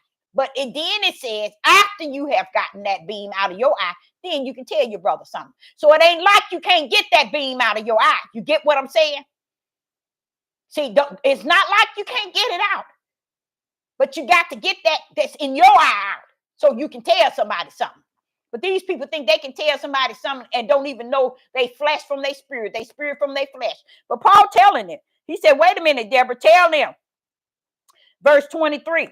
"But I see another law in my member, warring against the law of my mind, and bringing me into captivity to the law of sin, which is in my members." He talking about his flesh. Now, why would Paul, and that's not just Paul, it's in here, even Yeshua speaks about it. Why would Paul try to break that down to the Gentiles? But we as the people supposed to be the children, not supposed to know nothing about. And this is what Paul talking about. That's why we don't know nothing. Because we think we exempt, because we Abraham, Isaac, and Jacob. That's what, so we think. See, we think we exempt. We think we Yah's angels in the palm of his hand, and we know that we that. So we can sin, we can commit all this, and we see our people doing all this evil and wicked, and we don't see nothing wrong with it. Because we feel we justified. We are clarified. We Abraham, Isaac, and Jacob. No, he ain't rolling like that. Why? Because before you was Abraham, Isaac, and Jacob, he was. He's the beginning and the end. And don't think he gonna let you ride in. Now in verse 40. Now listen to what Paul called his flesh out. He calls his flesh out. "O wretched man that I am, who shall deliver me from the body of this death?" Who can deliver me from the body of this death? Because see, a lot of y'all thinking, y'all don't understand. The flesh is already dead. It's already written to die. The flesh is not going to see the kingdom. It's not going to sleep with your spirit. It's going to die. And Paul is said, "Oh, wretched man that I am." Now, see how he calling it out? That's the way I'm trying to say this message is about. It's getting you to seek and reach where Paul has reached. The truth of the whole matter. Who are you in your flesh? Your worstest enemy. Okay, watch this here. And Paul said, "Oh, wretched man that I am, who shall deliver me from the body of this death?" He's calling the body death because you already know that that's what Yah said the body is. The body is dead. It's death.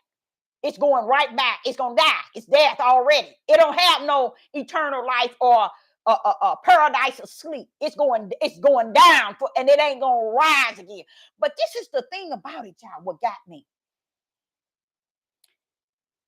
I guess because the grave is the earth, right? He told me he's going to take the grave in Revelation 20 and he's going to drop the grave into hell, the lake of fire. Is that the earth? We're going to go there. He's going to take the grave and drop it into the lake of fire. And I'm like, see, those people already dead. They burnt up, and I mean, they already down to dust and bones. Where you taking that and putting that in the lake of fire? That's where it's going, Deborah. I'm taking that trash straight to the lake of fire. It's going there too. I'm like, wow. And we're going to go there tonight. I'm going to show you that. Now, verse 25, it reads, "I thank Yah through Yeshua HaMashiach, our Lord. So then, with the mind, I myself serve the law of Yah." The law of Yah. Now watch this here. "But with the flesh, the law of sin." See, there go two to six. I try to teach that to people to understand the tools. Whenever something come up, pull up tools, and then you can separate it, the spiritual from the fleshly. You can separate the wicked from the righteous. When you pull up them tools, it'll tell you all you need to know. Now, see, here go Paul letting you know there's two laws. See, they don't understand that. They don't understand that there's two laws. There's two commandments. They don't understand that. And the flesh needs the 10 commandments. The flesh needs the law and the law of the world because it is out of control. It needs something to keep it kind of lining up. But what are we at today? Out of control. So not even the law of the land, not even the law of the world, not even the law of the flesh is holding the wicked and evil that's out here. They breaking every law. We are in the we are in the realm of lawlessness. We are in the realm of lawlessness, and that's for the flesh. How about that? So that's why Sister Deborah is always telling you, y'all don't see that? Y'all don't see that what's going on? Y'all don't feel that? I'm feeling that thing. I can see that thing. It's because I can see the lawlessness in the land. You won't get not one person to teach and preach that the lawlessness in the land. You know why? They busy talking about Republicans, Democratic, the president, Trump. They busy talking about all the things that don't matter because these same people you're voting for, they're all about the law of the flesh, which is sin. And they still, the people still don't get it. I believe that this year should be the year of boycotting. This country's so sick to where it thinks that it's going to win some victory and don't even know, baby, you in tribulation. And that's how ignorant you are. And they'll show up in all these churches every Sunday, Bible class. And these churches is not teaching these people nothing. And these people getting exactly what they deserve. And what is that? Word for their flesh. Because even the church are teaching Republican and Democratic when the people don't even see where they at. And I'm going to give you another thing. Even though they bring in all these immigrants over, they're bringing them over for one thing. But the overall of what it's for, the Europeans have no idea. The heathens and Gentiles have no idea. This is the multitude that's coming for them. They have no idea. They think that they cannot be outnumbered, and their country then outnumbered them already, and they have no idea that they done that. And like a lot of you all would think that they say it's what 1.5 million immigrants, baby. It's more than that. It's more than that. See, that's during this last 2 years. But they ain't telling you about those who still don't have their visa and those who came in. And a lot of them, it's not even registered. It's a sneak. It's what they're doing behind the scene. It's what they're doing behind the scene. I spoke 6 years ago telling people this country, they already done signed over this country. That's it. They signed this country over. It's just the people, the flesh clowning. And they're going to clown all the way to the end. And they're going to die with their children, their babies, their grandbabies, their husbands, their wife, their mama, their father. You're going to lose not only the life on the earth, but you're losing your life in the spirit. Because since you want to make America a god to you, you want to make it good old America and America this and America that, okay, he let you going to make it your God. See how it delivers you, because it's not. Hello.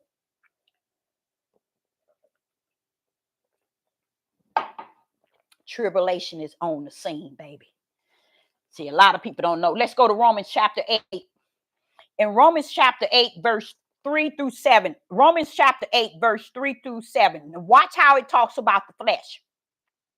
For what the law could not do, in that it was weak through the flesh. There it go. What did that just identified to you all exactly what I was saying. That's the law of the flesh. So when these Hebrew Israelite men and women are out here trying to teach the law and the commandment, baby, that's the flesh, and you need it. You need that law for your flesh. You need that commandment for your flesh. Okay? So here, just listen to what it says in Romans chapter 8 and verse 3. Now it's speaking of the law of the flesh. Remember how Paul was talking about the law of Yah? He rather serve the law of Yah within versus the law of his members that only leads to sin. Now listen to this. Romans chapter 8 and verse 3. For what the law could not do. Wait a minute. What couldn't the law do? What? Okay, y'all, watch this here. For what the law could not do. Let me tell you what the law couldn't do. Contain that sin in man and woman. It contained the sin, y'all. That's in Torah. That's why I say don't let them pull Torah up on y'all today. You tell them kick rock somewhere. You slang that on your head. Don't come bringing that to me. There's a new sheriff in town. That's the Ruach HaKodesh. He ain't got time for that. See, that law is for the flesh. I want to deal with the law of the spirit, because that's what's in me. Now watch this here. Verse 3. For what the law could not do. That's that law back in Torah. You know how they try to bring y'all up into Torah? Oh, it's about Torah. Sit your tail back there. Sit your tail back there, because that's where you need to be. Because if you don't know there's a new sheriff in town with a law and a commandment within himself, because he is the law, he is the commandment, you stay back there in darkness. Now, what Paul is trying to get us to see here, that the law could not do what that law could not do, in that it was weak through the flesh. See, the law of the flesh is weak. It can't even tame the flesh. Look at the sin out here in the world today. You gonna tell me, is this law or lawlessness? Is this law or is this lawlessness? Is this law or lawlessness? Tell me which one it is. See, the law can't tame the flesh. You see? That's why we need the Ruach of the Most High Yah in us. The new sheriff, the sheriff of it all. Now watch what he says. The law couldn't do nothing with the flesh. Yah sent his own son in the likeness of sinful flesh, and for sin, condemned sin in the flesh. That's the whole idea. The whole idea is to defeat the flesh. So a lot of you all thinking that Yeshua HaMashiach came for this. Yeah, he did. He came to be the blood sacrifice for the flesh, first and foremost. He came to be the blood sacrifice, for the flesh. He came to die in the flesh so that we in the spirit can be redeemed. That's what he came for, those that's in the spirit. Not so much as Israel, Judah, and all. They were found to be some of the lost in the spirit. See, the lost is not the lost of the flesh, y'all. It's the lost ones of the spirit. See, that's a lot of people don't know that. They think it's the lost in the flesh. Hebrew Israelite. No, baby, you better back that thing up and back it down. Lost of the house of Israel in the spirit realm, not the lost in the flesh. You see? Because the lost in the spirit realm got down here connected to the flesh and started doing the things of the flesh. Before the foundation of the world, hey, I'm going to slaughter this lamb. Because I already know what mine's going to do. They're going to get with the flesh and do the things of the flesh. But I got a ram in the bush, and it's my lamb that I slaughter before the foundation of the world to come redeem my lost back to me. And that was before the foundation of the world, before Israel and Judah. So what Israel and Judah didn't understand, Yeshua was coming to redeem, to die for the sins of all mankind, but to also be the blood sacrifice for all mankind. But who came on the scene?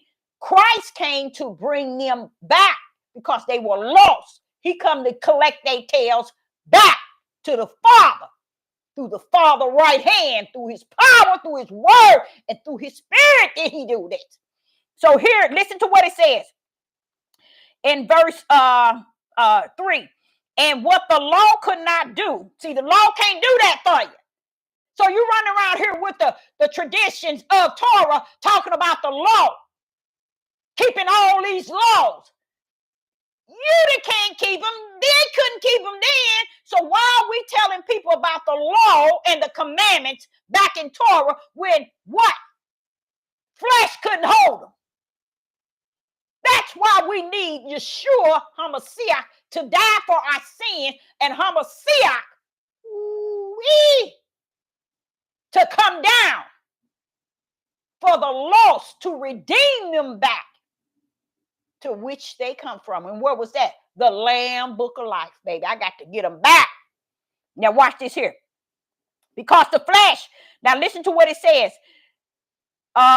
Verse 3, for what the law could not do in that it was weak through the flesh, Yah sent his son, his own son, in the likeness of the sinful flesh, and the sin condemned sin, and for the sin, condemned sin in the flesh. Now see that? Condemn the sin in the flesh.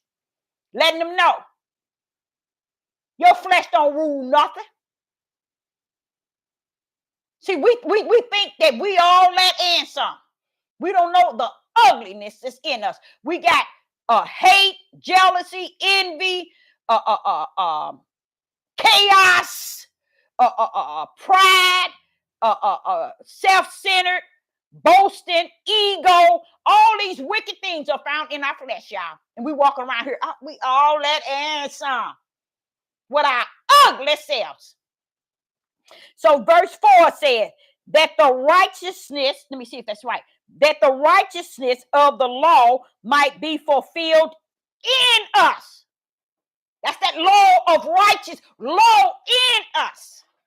See, that they can't seem to separate the law on the outside from the law on the inside. And this is what all the people on these corners and these Judah men are teaching. They teach it, and the women are too. Some of them are doing it too. They're teaching the law of the old and using it as a battle, a claw in the Torah. Baby, stand your tail down. And it says that the righteousness of the law might be fulfilled in us. It's not talking about the outside. It's talking about in us. So you see what Sister Deborah's saying?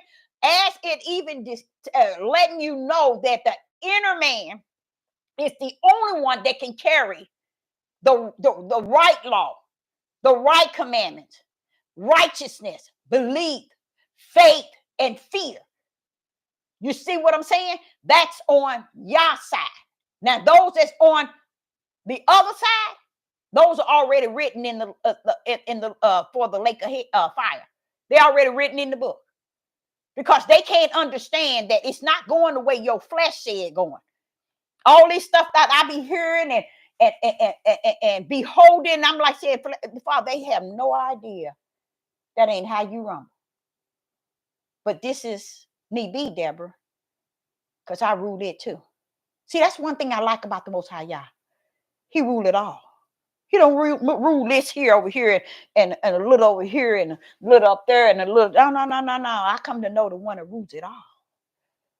Because anytime he can tell you that it is written, it says, sit your tail down, clowns. That's what Yeshua was saying when he was tempted. He told Satan, it is written. That means ain't nothing you nor I.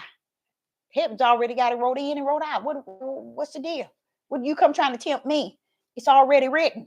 And Satan turned around and said to Yeshua, it is written, if you jump off this mountain, a legion of angels gonna catch you, for it is written. See, he knows, even Satan knows that it's written. How can this prophetess convince the people that it's written?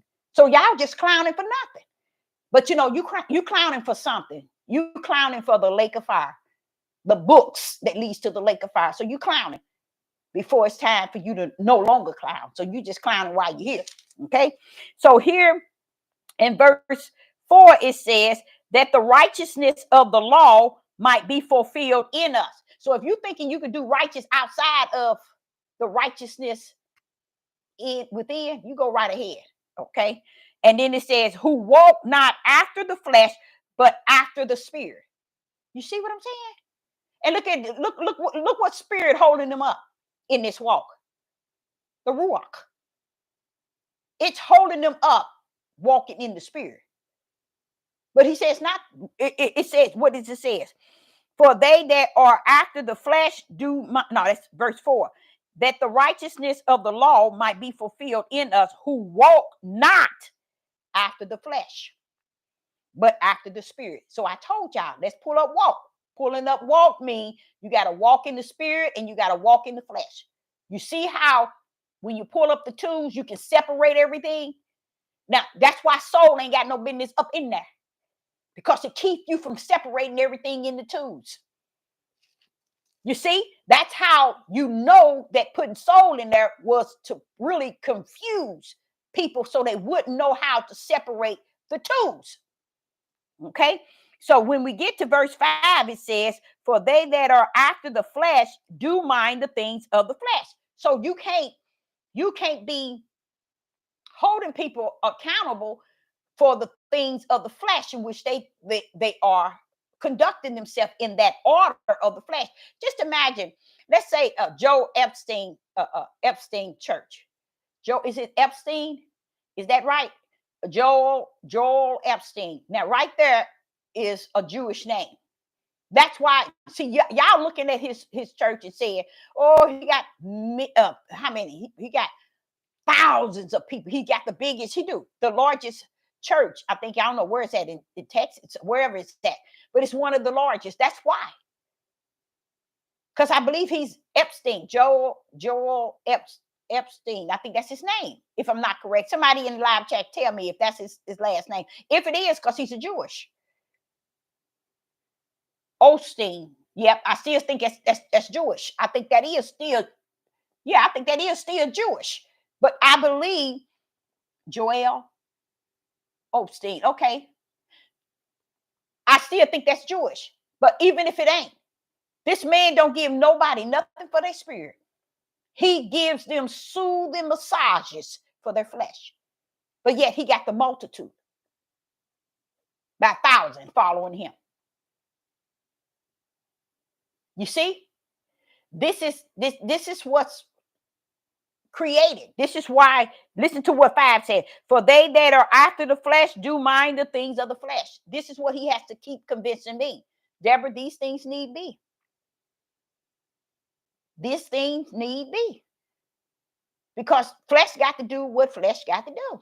And that is to support flesh. But spirit gonna do what it's supposed to do too. Because I got it written too. So I'm gonna tell y'all something almost at the end. But verse 6 says, for to the carnal mind is death, but to the spiritual mind is life and peace. Okay, now listen to what it says. There go two minds. You see what I told y'all? See, people really don't grip this. And this is what you call spirit and truth. People don't grip that the mind is, they said, oh, you serve him with the mind. He's not talking about your flesh mind. He already told you he don't deal with your nasty flesh. So if your flesh is your worst enemy, what kind of enemy is it to my Father? If it's your worst enemy, then what is it to my Father? Now watch what he says here. Verse 6, for to be carnal minded is death. Now watch this here.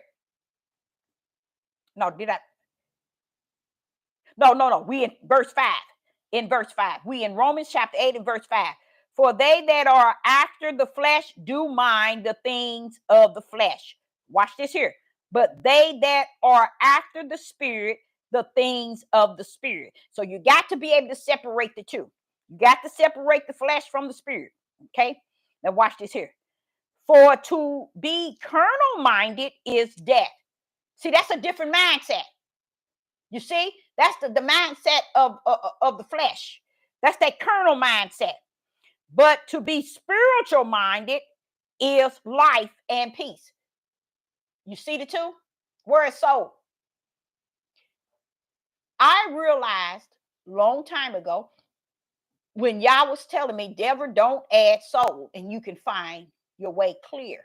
And the more I make sure that I speak, not including soul, you can see things more clear, because the soul come to interfere with you seeing the two. And that is spirit and flesh. Now, right here, it's telling you right here, there's two minds. There's two minds in verse 6. For to be carnal minded is death, but to be spiritual minded is life and peace. So it's showing you there's two mindsets. You see what I'm saying? There's two mindsets. If, say for instance, if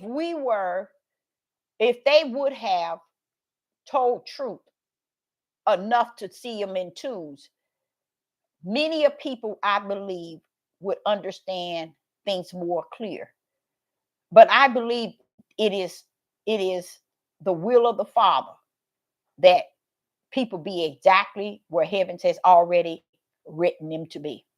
That's the only way I can see it. And I won't see it no other way, because he constantly tells me this need be. Now there go mine. He's showing you there are two mindsets, but we want to put it into one and make it spiritual. You see? So you can't, these things that I'm speaking of, if these young men really knew the truth, but they're not going to know the truth. Why? Because they have drilled them in their head. Never listen to a woman. Never let a woman teach. Never let a woman exalt herself. This too is the work of the flesh of men, to keep these men. They're not going to tell them the truth. So how they going to get it? They're never going to get it. They're never going to find their way home. They're never okay. You remember that? What's that little thing we used everybody used to Wizard of Oz? Is that it? Yeah, Wizard of Oz. I think I'm saying it right. You know how she went all kind of ways, but all she wanted to do was go back home. And it was so simple when she found her route of going back home. But in this case, y'all, these people ain't gonna make it back home because what? Too many people of men leading men, women leading women. They led in the way of the flesh, and they didn't lead our men in the way of the spirit. So all the stuff that they bogart their head to believe, they out on these corners, they all in these camps, they on this devil platform, they on here talking all this stuff, and none of it leads to the spirit realm. They led them the way of the flesh, and they will not find their way home. Same thing with the women. They leading the women and other people on this devil platform the way of the flesh, to where these people are not going to find their way home. Why? Because they know not the way of the spirit. So if you think for 1 minute you're going to be on this earth living out your fullness to the fullness of your flesh, and come stand and you're going to be written in the Lamb Book of Life, no, you're not. So what I come to accept is you're going to know who you are right here on the earth. You're going to know where you stand. And those who don't know, it is themselves being their own worst enemy is the reason why they don't know, because they care not to know.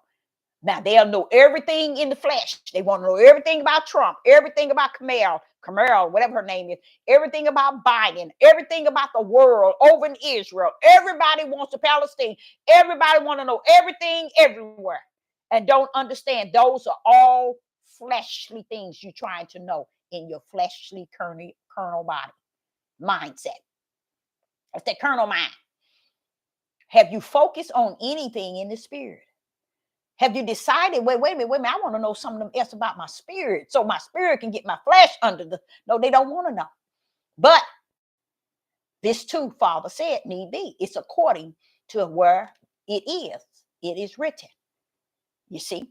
So when you get to verse 6, Romans chapter 8, verse 6, for to be carnal minded is death, but to be spiritual minded is life. See, Paul, you know what's strange? I'm gonna tell y'all something that's saddened. It's saddened because I'm just not understanding it while the Ruach is speaking to me. As I'm speaking to you, he's speaking to me, and I'm gonna go on to call it saddened, because when he just shot it with a quicken, I'm like, wait a minute, hold up. Paul was talking to the Gentiles, but look, the pure word Paul was giving to the Gentiles. The Gentiles. What is Israel and Judah giving to their people? What is Israel and Judah giving to their people? Paul is giving all this good information to the Gentiles. That shows you right there the Gentiles going down to the lake of hell. Why? Because Paul gave them some pure word. Paul gave them some potent word. Paul gave them spirit and truth. Paul gave them the light. And if right today they are living the opposite, because they are doomed. They're going to bust hell wide open. And they have no idea. Because Paul gave the Gentiles a lot of information. Because I'm sitting here thinking, I'm sitting here talking. I'm like, okay, Paul, wait a minute, hold up. You speaking to them. And then all of a sudden he shot into my mind. He's speaking to the Gentiles, Deborah. I'm like, the Gentiles got all this good information? Yes. They got a lot of good information. It ain't no reason for them to even be lost. So see how just he is? He brought Yeshua HaMashiach down to Israel and Judah. But he turned around and gave the Gentiles Paul. Woo! Paul sitting here telling them about the two minds. Paul sitting here telling them about the two laws. Tell me Paul ain't speaking Deborah. Paul sitting here telling you the same thing. But he's telling it to who? The Gentiles. They ain't gonna have no excuse either. They're going to bust hell wide open. Wide open. And I mean the lake of fire. They're going to bust it wide open. So the tribulation is not bothering anybody. I see that.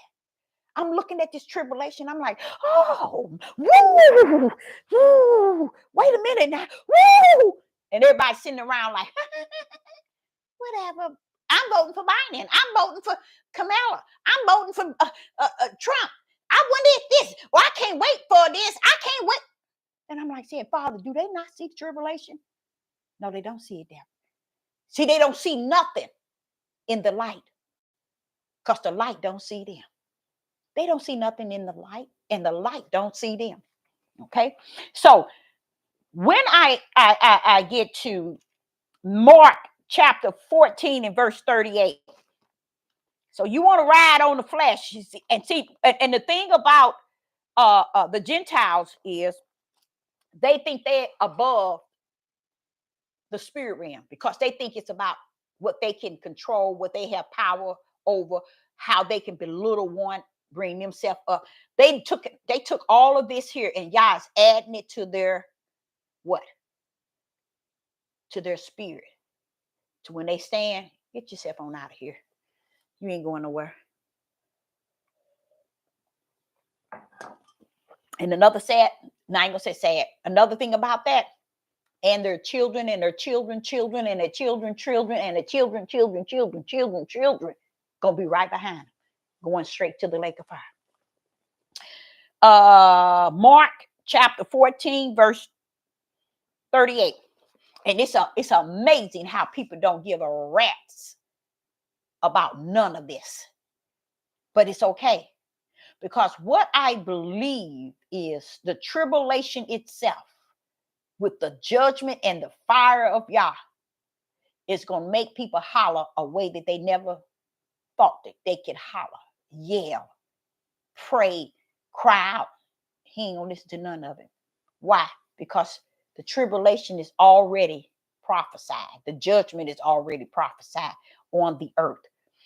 It's prophesied with lots of things. And what they're going to miss is they see the earthquakes. What they're going to miss is famine and pestilence. That's what the United States and others are working on, the pestilence. They got to bring those to bring their numbers. And it ain't that you all might look at it as is they doing this. Yeah, they doing it, but don't forget who got the hand. He said pestilence. That means they're going to be able to bring all this stuff straight to your house, in your air, in your food, everything is still going to go. It's not going to be no end to it. So you go on and play now while you think you got time, because you ain't got no time, because what you're doing today is affecting your eternal tomorrow. You're just too ignorant to know it. Let's go to Mark chapter 14 and verse 38. This flesh is something else. Verse 38, Mark 14 and verse 38. Watch ye and pray, lest ye enter into temptation. This was Yeshua going about to pray, and he couldn't get Peter to stay up. I believe, now this is me, based on what I'm reading, what he's actually saying is to stay up. Why he was wanting their flesh to be up, why he do the spiritual mission of Yah, is because I believe at that time Yeshua was in the process. Yeshua had stepped in the line of flesh. He's now about to be crucified. Okay, so therefore now this is a realm of the flesh, and he was able to speak to Peter, telling him to stay asleep. Stay woke. He was telling him to Simon, sleepeth thou, could not thou watch 1 hour. What do you want him to watch for? What was all that about? Because he was feeling himself. I tell y'all that's even with me. You should be able to feel yourself. You should be able to feel different situations. You should be able to feel yourself. But see what you hear people, no, they don't want to feel themselves because they want to live the lie of their flesh. They want their flesh to continue to think it's holier than thou. And it's so perfect. It's so upright. It's got spirit and truth. It's got the light. It's all that. And don't even understand, baby. You can be all that. But when you're able to feel that thing, and that's what I believe Yeshua was doing. He was feeling that thing. He was feeling the death. He was feeling it in the flesh. Why? Because one thing I can tell y'all, and y'all better understand this well. On that cross, you cannot nail the Son of Yah. You can only nail the Son of Man. He's flesh. The Son of Yah is not flesh. So the Son of Man was in the flesh getting ready to go on this mission to be crucified to death. He was feeling that thing, so he wanted Peter to stay awake. What's the idea of Peter staying awake? It didn't make any sense. But he was feeling that mission, y'all. He was feeling that point of where death has to come on me and upon me. And I'm feeling it. I'm feeling that, Deborah. I'm feeling it. I know you're feeling it. I know that's what he was going through. So what he was saying, he was asking Peter to stay awake because he said, and watch. What are you watching for? It's time for you to decrease. Come on now. Why do you want Peter? Peter ain't got nothing. He ain't even got the ruach in him. He ain't got nothing in him to be staying away because of temptation. See, that ain't for y'all. That's for me. I'm sorry. That wasn't for y'all. That was for me. See, let me kind of go over that. Verse 37. We're going to go Mark chapter 14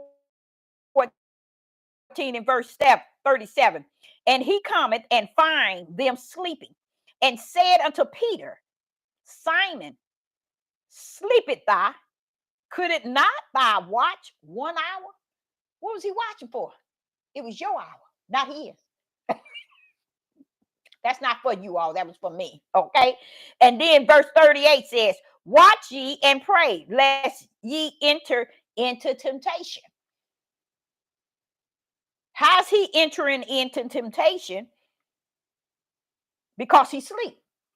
But he says, watch ye and pray. He want him to watch and pray, lest ye enter into temptation. See, Yeshua was feeling that thing. And I get it. Because that's the same way I would be. Feeling that thing. I will be sorry, crying, and going through. I know it because it's time for the Son of Man. That's who Yeshua was. It's time for him to decrease. So what happened? Watch. This is what he tell Peter. He said, the spirit is truly ready, but the flesh is weak. You see? Watch ye and pray, lest ye enter into temptation. The spirit truly is ready, but the flesh is weak. Who was he talking about? Even though he was telling this to Peter, who was he talking about?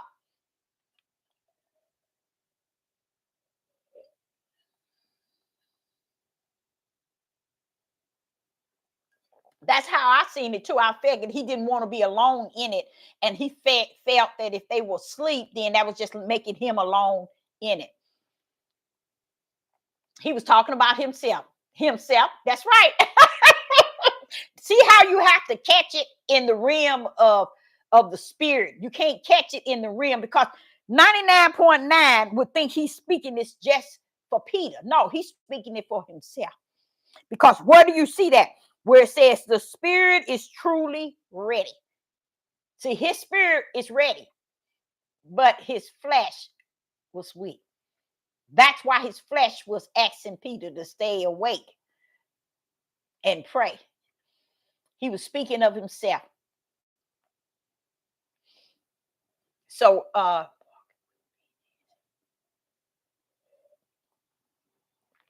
liked it that because it shows you that the side of Yeshua in the flesh, okay, how he himself wanted us to understand, even in the moment of what he was going through, his flesh, what is it says? The spirit was truly ready to do this thing, but the flesh was weak. He was sending a sign to us. This is how we should feel sometimes. Our spirit is willing, but our flesh is weak. You see, we got to know if he is going through this, we too must suffer these things, knowing the difference between the spirit and the flesh. The flesh is weak. It is not willing. It is not wanting to be obedient. It don't want to be righteous. It wants to be unrighteous. It don't want to be just. It wants to be unjust. But when the Ruach comes to live in you and he begins to abide in your spirit and you and his, he teaches your spirit how to tame your flesh. That's a beautiful thing, y'all. So while everybody walking around here thinking that they can just read this book, like he was telling me, they think they can read this book and they didn't master it. And they got out here and taught all these Judith men, and who taught them? Their own men. All of them got it wrong. I sit back and I look at them and I said, Father, they just all got it wrong. He said, Deborah, they want to follow man, let them follow man. Then I enlarging the hair. So I know who's going there and how they gonna get there too. Because see, they're gonna live and die not knowing spiritual truth, but only the truth that men were willing to teach them, to manipulate them, to fall under their own self religion that caused them to feel that they were someone and they were all that and some. You know what else that do? That does, y'all? It checks that flesh in the Hebrew Israelites. That we say we the true Jews, we the people. That should check that, because that's that part of us that's flesh running around here saying those things. Because when we finish saying we are the children, we are the true Jews, we are the this and we are the that, we the Abraham, Isaac, and Jacob, who are you in the spirit realm? Truly. You see what I'm saying? Because y'all said that you can't serve him in the flesh. So why are we all on this earth in such a midnight hour worshiping him in the way of the flesh? Why? And most of them are not even claiming to have the Ruach HaKodesh, the Holy Spirit, the Holy Ghost. They just say that we are the people. They claiming the fact that we are the people, we are the true Jews, we are the Hebrew Israelite. That's what they claiming. That's what they using. That's all they are using. But they're using it to deceive their own tribe, as always. As always. And that's why they out here so confused. Okay. Then you get to Proverbs 14 and verse 12. Proverbs 14 and verse 12. This flesh is honestly, you guys, is a monster. You can put it like that. You can actually call your flesh a monster, because your flesh can put you in so much danger. Your flesh will have you eating sugar all your life, knowing that it's going to kill you slowly but surely. It's going to eat up your organs. It's going to make things not function. Your flesh will have you doing all the wrong things and then laugh at you at the same time. Proverbs 14 and verse 12. That's the thing. And it will go into your mind and make you thinking you're the best this, you the best this, you the this, you the this, you the this, you all this and you all that. And then you begin to feed into it. Now your head is too fat to handle anything spirit and truth. It won't even handle the light. Okay. So in the book of Proverbs chapter 14 and verse 12, what is it saying? In verse 12, there is a way which seemeth right unto a man. When it says seem it right unto a man, it means seem it right unto his flesh. Okay. But the end thereof are the way of death. See, what did I tell you? You see? I just got you saying that to y'all. Our flesh will get you in trouble just as quick. Do you know the reason why a lot of people have left off this earth the way that they did is because the way their flesh led them? Do y'all know that? Even if it's a person that has been eaten a certain way. Yes, they was going to die, but you don't have to die to suffer. You don't have to suffer into death. You see what I'm saying? A lot of people don't understand that because they don't teach that. People won't teach that. You see, you can we all gonna get up out of here. We know that, but we don't have to die through suffering or horrible death. And it's, I've been seeing a lot of it lately, where people are suffering alone. People are, you can find right now, you can find a woman that's 34 years old right now in some facility, sick, and nobody ever came to visit her in the last 10 years. You get what I'm saying? It's just that bad, child. It's just that bad. She didn't get here. She didn't drop from the sky. She got siblings. She probably got a dad still living. Her mom might be dead, or she might have a mom and her dad, but they won't go see her. They won't spend time with her. They won't bring her out of that nursing facility. And she ain't number 34 years old. And that's even in the homes. Children are not going to check on their parents. We are in a lawless day. Lawlessness. Children are not even checking on their parents to make sure they are okay at all. No matter what the parents have done, the parents could have given them everything, but it don't matter. I'm hearing the stories, y'all. Everywhere I go, I'm hearing it. I'm hearing it. That's why I say, me, myself, now one of mine would have to come from me. That Holy Spirit to take me up out of here if I have to be in a situation like that. If not, he's going to take care of me. They'll go before I do. You see what I'm saying? So I truly trust Yah with this when it come down to me. You know, you see what I'm saying? I don't trust man. I'm sitting back hearing all this and I'm like saying to myself, oh man, that's horrible. Even though I know mine wouldn't do me. Now I got 6 now. I give or take, 2 of them won't do me like that. But even if they did, it'll be okay because they ain't my keeper no way. How about that? How about that? They don't keep me. So even if they didn't, I know that Yah will. If Yah has to put me sleep, put me sleep. Because all I'm going to want to do is lean on to the same one I'm leaning to now. And I'm hearing it all over the place. And I kid you not. I had a yard sale, and I had probably 7. No, it might have been more than that. Europeans explaining to me how they got kids that don't call them, don't give them a card, don't say hello, won't even let them know where they at. And I said, that's about right. That's about right. That's what I said. That's about right. A lot of people don't understand what you put out is what you're going to receive. Okay. And like when you thinking you can put out something and you can raise them a certain way, don't think that same way is the way they're going to apply it to you. Let's put it like that. Not to say that it's something you did or you applied, because it could be generational thing that's coming on down and this is the way it is. But when the father sit and tell this sister here, Deborah, it's lawlessness.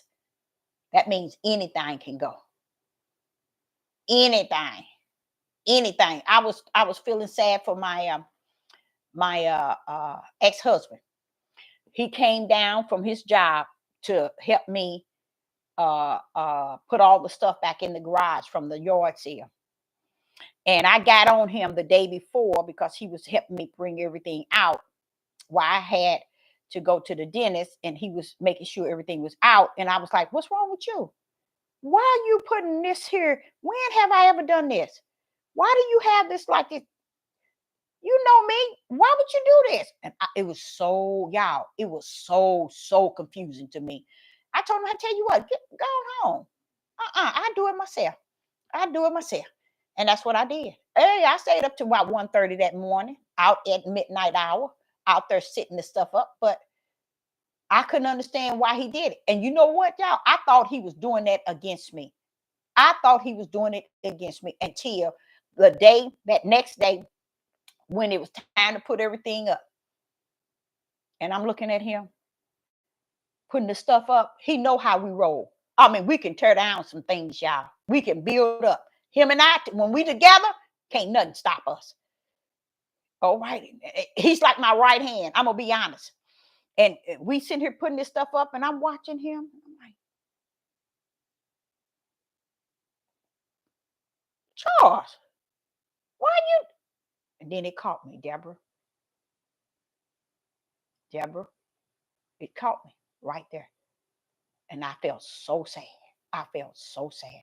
I realized that's not the same man I knew. Something is going on.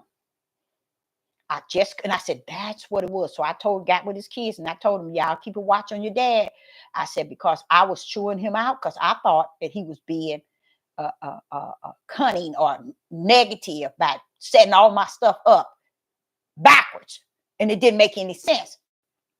And he said, and I said, I'm telling his kids that when we got ready to put it together, we stacked stuff like stacking the truck. We know how to, and we so in tune with it. We be done in like, let's say 25 minutes, and you wouldn't believe all that stuff we put right back in there. But guess what? Took us 3 hours.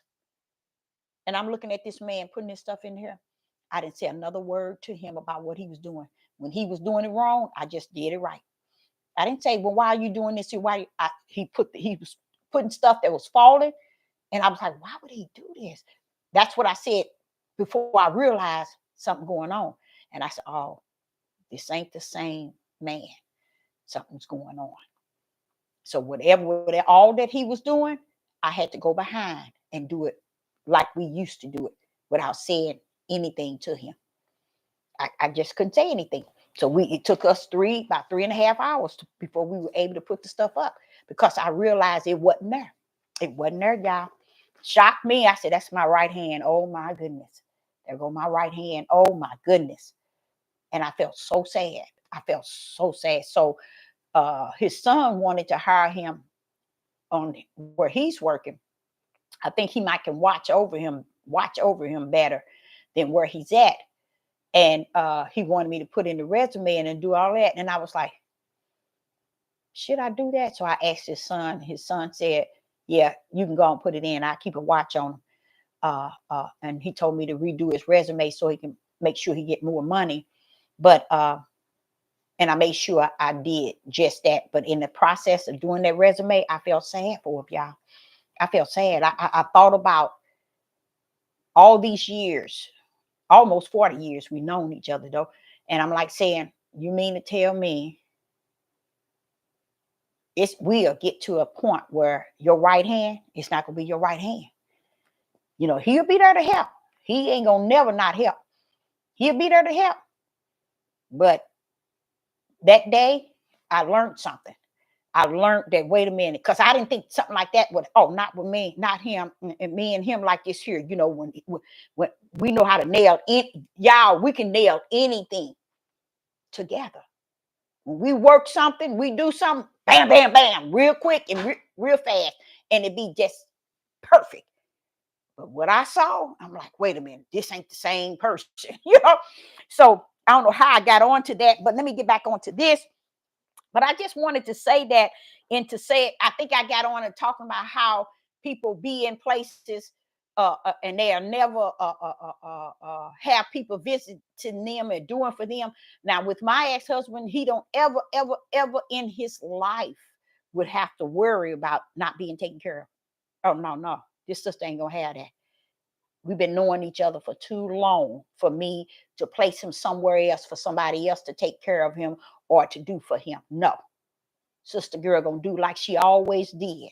And that's anybody else that has to be in a situation that might need even my help. Hey, it don't matter with Sister Deborah. Sister Deborah just step in and do what she got to do, and just how I have always been. But with him, I know that he ain't gonna have to be out here, without and not no nursing home and all that. That man won't see now as long as I'm living. No, he won't have to see be taken care of, because he's always been my right hand. Always been my right hand. And I'm gonna tell y'all another thing about that. With me, that man can be losing kind of his memory or whatever. But even in the moment, whatever memory he has, he's gonna be sister. He's gonna be right there to help me. Right there. You see what I'm saying? So that's why I say, no matter what, he'll be right there. Without a doubt. Without a doubt. Nobody else don't have to be. He gonna be there with the mind or without it. He's gonna be there. So what was that last verse? That last was 14 and verse 12. Proverbs 14 and verse 12, it reads, there is a way which seemeth right unto a man. You know what it's talking about? The flesh. It's talking about humans think that the way is right. Why? Because in their flesh, they think everything is right. Now, you see how crazy that is? To them, in the flesh, everything's right. But it's the opposite. You get what I'm saying? It's the opposite. But it says here in verse 12, Proverbs 14 and verse 12, there is a way which seemeth right unto a man. And that's talking about a male, he's talking about a human. But the end thereof are the ways of death. What did I explain to y'all about the spirit? What am I explaining to you about the flesh? Here it's talking about you can go on and live your life any way you want, thinking you all right. But the end of your life is still the lake of fire. That's what it's talking about.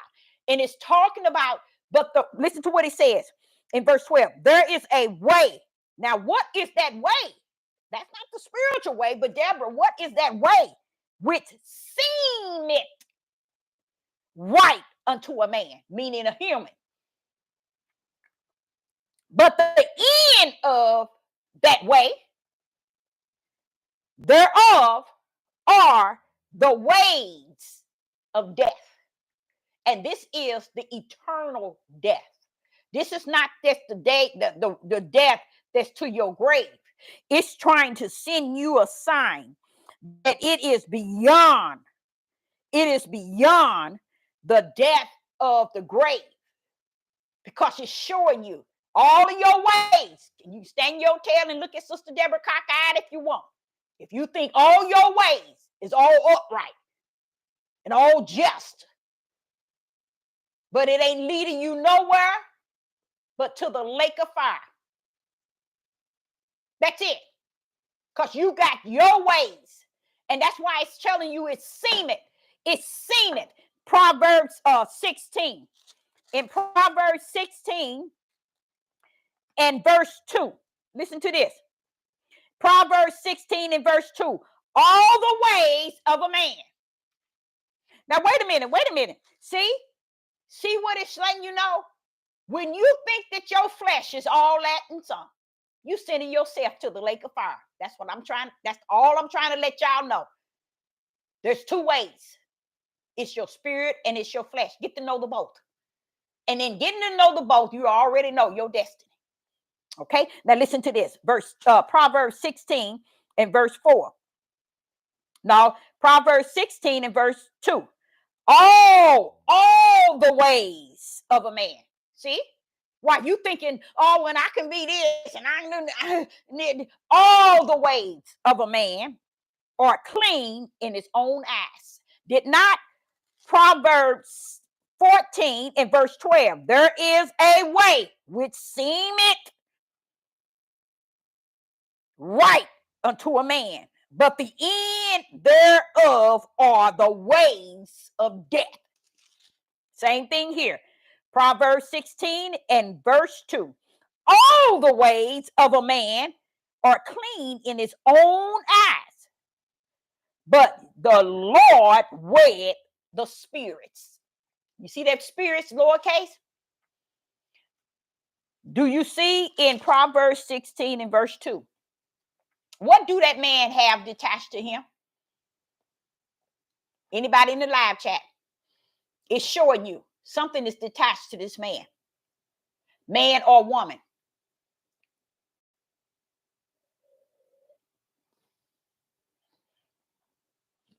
Another thing people don't understand, when your flesh is ruling, your spirit is battling something.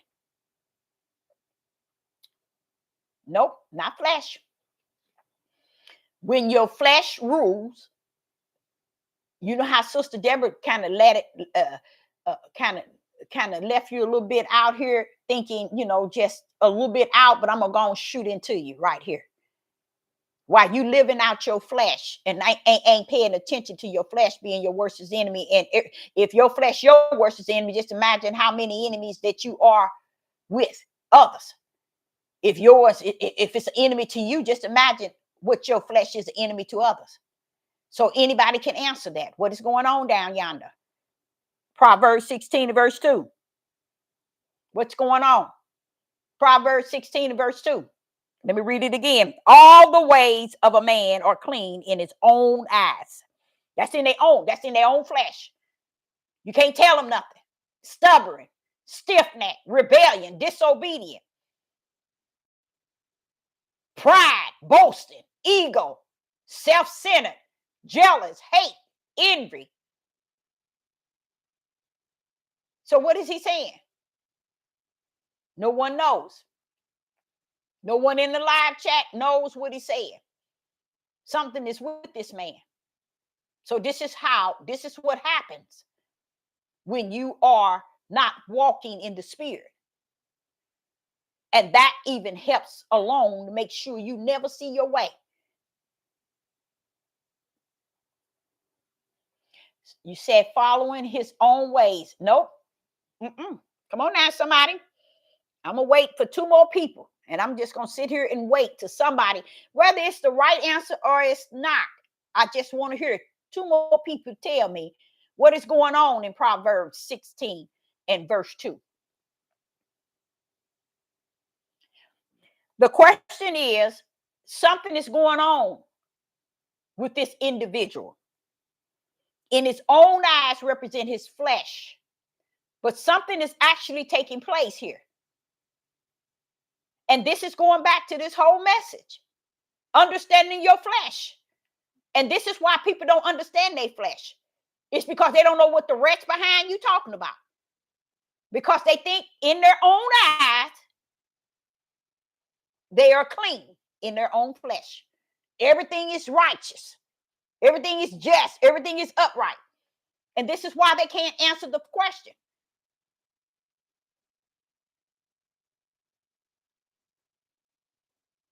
The battle? One more person? Nope.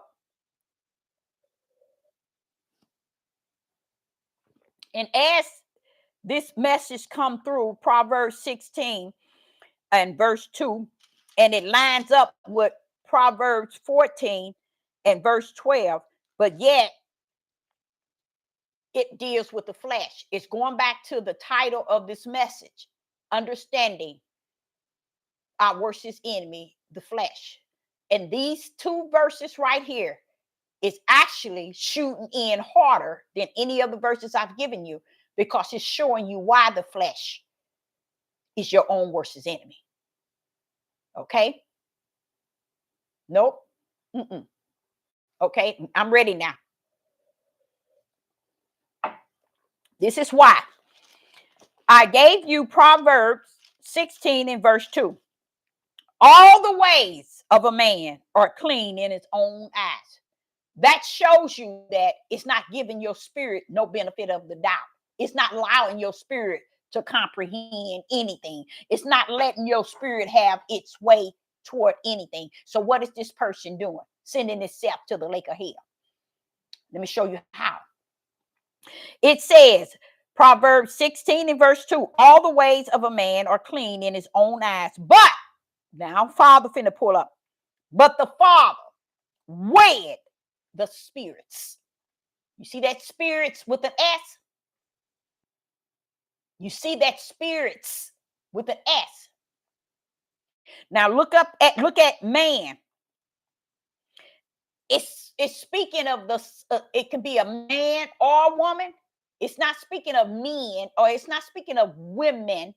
It's speaking as one. In his own eyes, he's clean. He's all good. Ain't nothing wrong with me. She can say what she wants to say. I'm in there. Okay, but then what happens? But Yah pulls up and lets you know. Baby, you thinking you clean in your own eyes. You don't understand. With that mindset, that's why other spirits is detached to your own spirit. That's what's going on. Don't you see them other spirits? You only got one spirit. What the S there for? He's weighing the other spirits that's attached to your spirit. They got you cutting up like you clean in your own eyes. That's what they come to do. See, you your worst enemy. And when the demons and Satan and demonic spirits see that you think you all lack in the flesh, it detaches itself to your spirit to where you will never find your way home. And that's why people with addictions, with bad habits, and people who are doing things against their own body, this is why they can't defeat it. Because other spirits have detached themselves to your spirit, while your flesh is all that and some. You see that? That's what it said. If you can see the spirit, can you see the spirits there? In the live chat, can you see where's the S? He's saying he's going to weigh the spirits that's in you. That's showing you. It ain't no one spirit meaning you. Your spirit, you're going to have other spirits detached to your one spirit. Why? Y'all going to weigh them towards you. Because in your own eyes, you all good and you all listen, you all that. You ain't even checked out your own spirit. Your spirit got all these other spirits attached to it, and you run around here thinking you all clean in your own eyes. Then he come to 14, Proverbs 14 and verse 12. There is a way which seemeth right unto a man. Seemeth right to the flesh. But the end thereof are the ways to death. You ain't going nowhere, bro. You ain't going nowhere, sis. See, these are the ways of your flesh that you keep denying. And you bring all these excuses as if you are all righteous and you all just like Judah. Judah and Israel standing up there stiff-necked, rebellion, disobedient, hate, envy, and jealousy. You see? Self-centered, pride, and boasting. But they don't see nothing in their own eyes of who they are. They just see Abraham, Isaac, and Jacob, and they don't even see them. They just see we the true Israelite. We the true Jews. When you're seeing these things and you're making yourself righteous, you're making yourself clean because you said Abraham, Isaac, and Jacob. You're making yourself clean in your own eyes because you said we are the children of Israel and of Judah. We are the true Jews. Now you're saying all that because you're trying to make yourself clean in your own eyes. When Yah is trying to tell you, how dare you not recognize you being stiff-necked, rebellion, and disobedient. That's the first thing Judah should have taught Judah. Then why are we called stiff-necked, rebellion, and disobedient? Let's come to that first, y'all. Let's kind of tag in on that. Because we that to him, not to the world. We stiff-necked, rebellion, and disobedient, not to the world, but to the Most High Yah. Let's correct that first. How about that? Let's tag in on that. Instead, they tag in on the world. Say the world is bothering us. The world is doing this, and the world is doing that. You forgot who put you in where you at.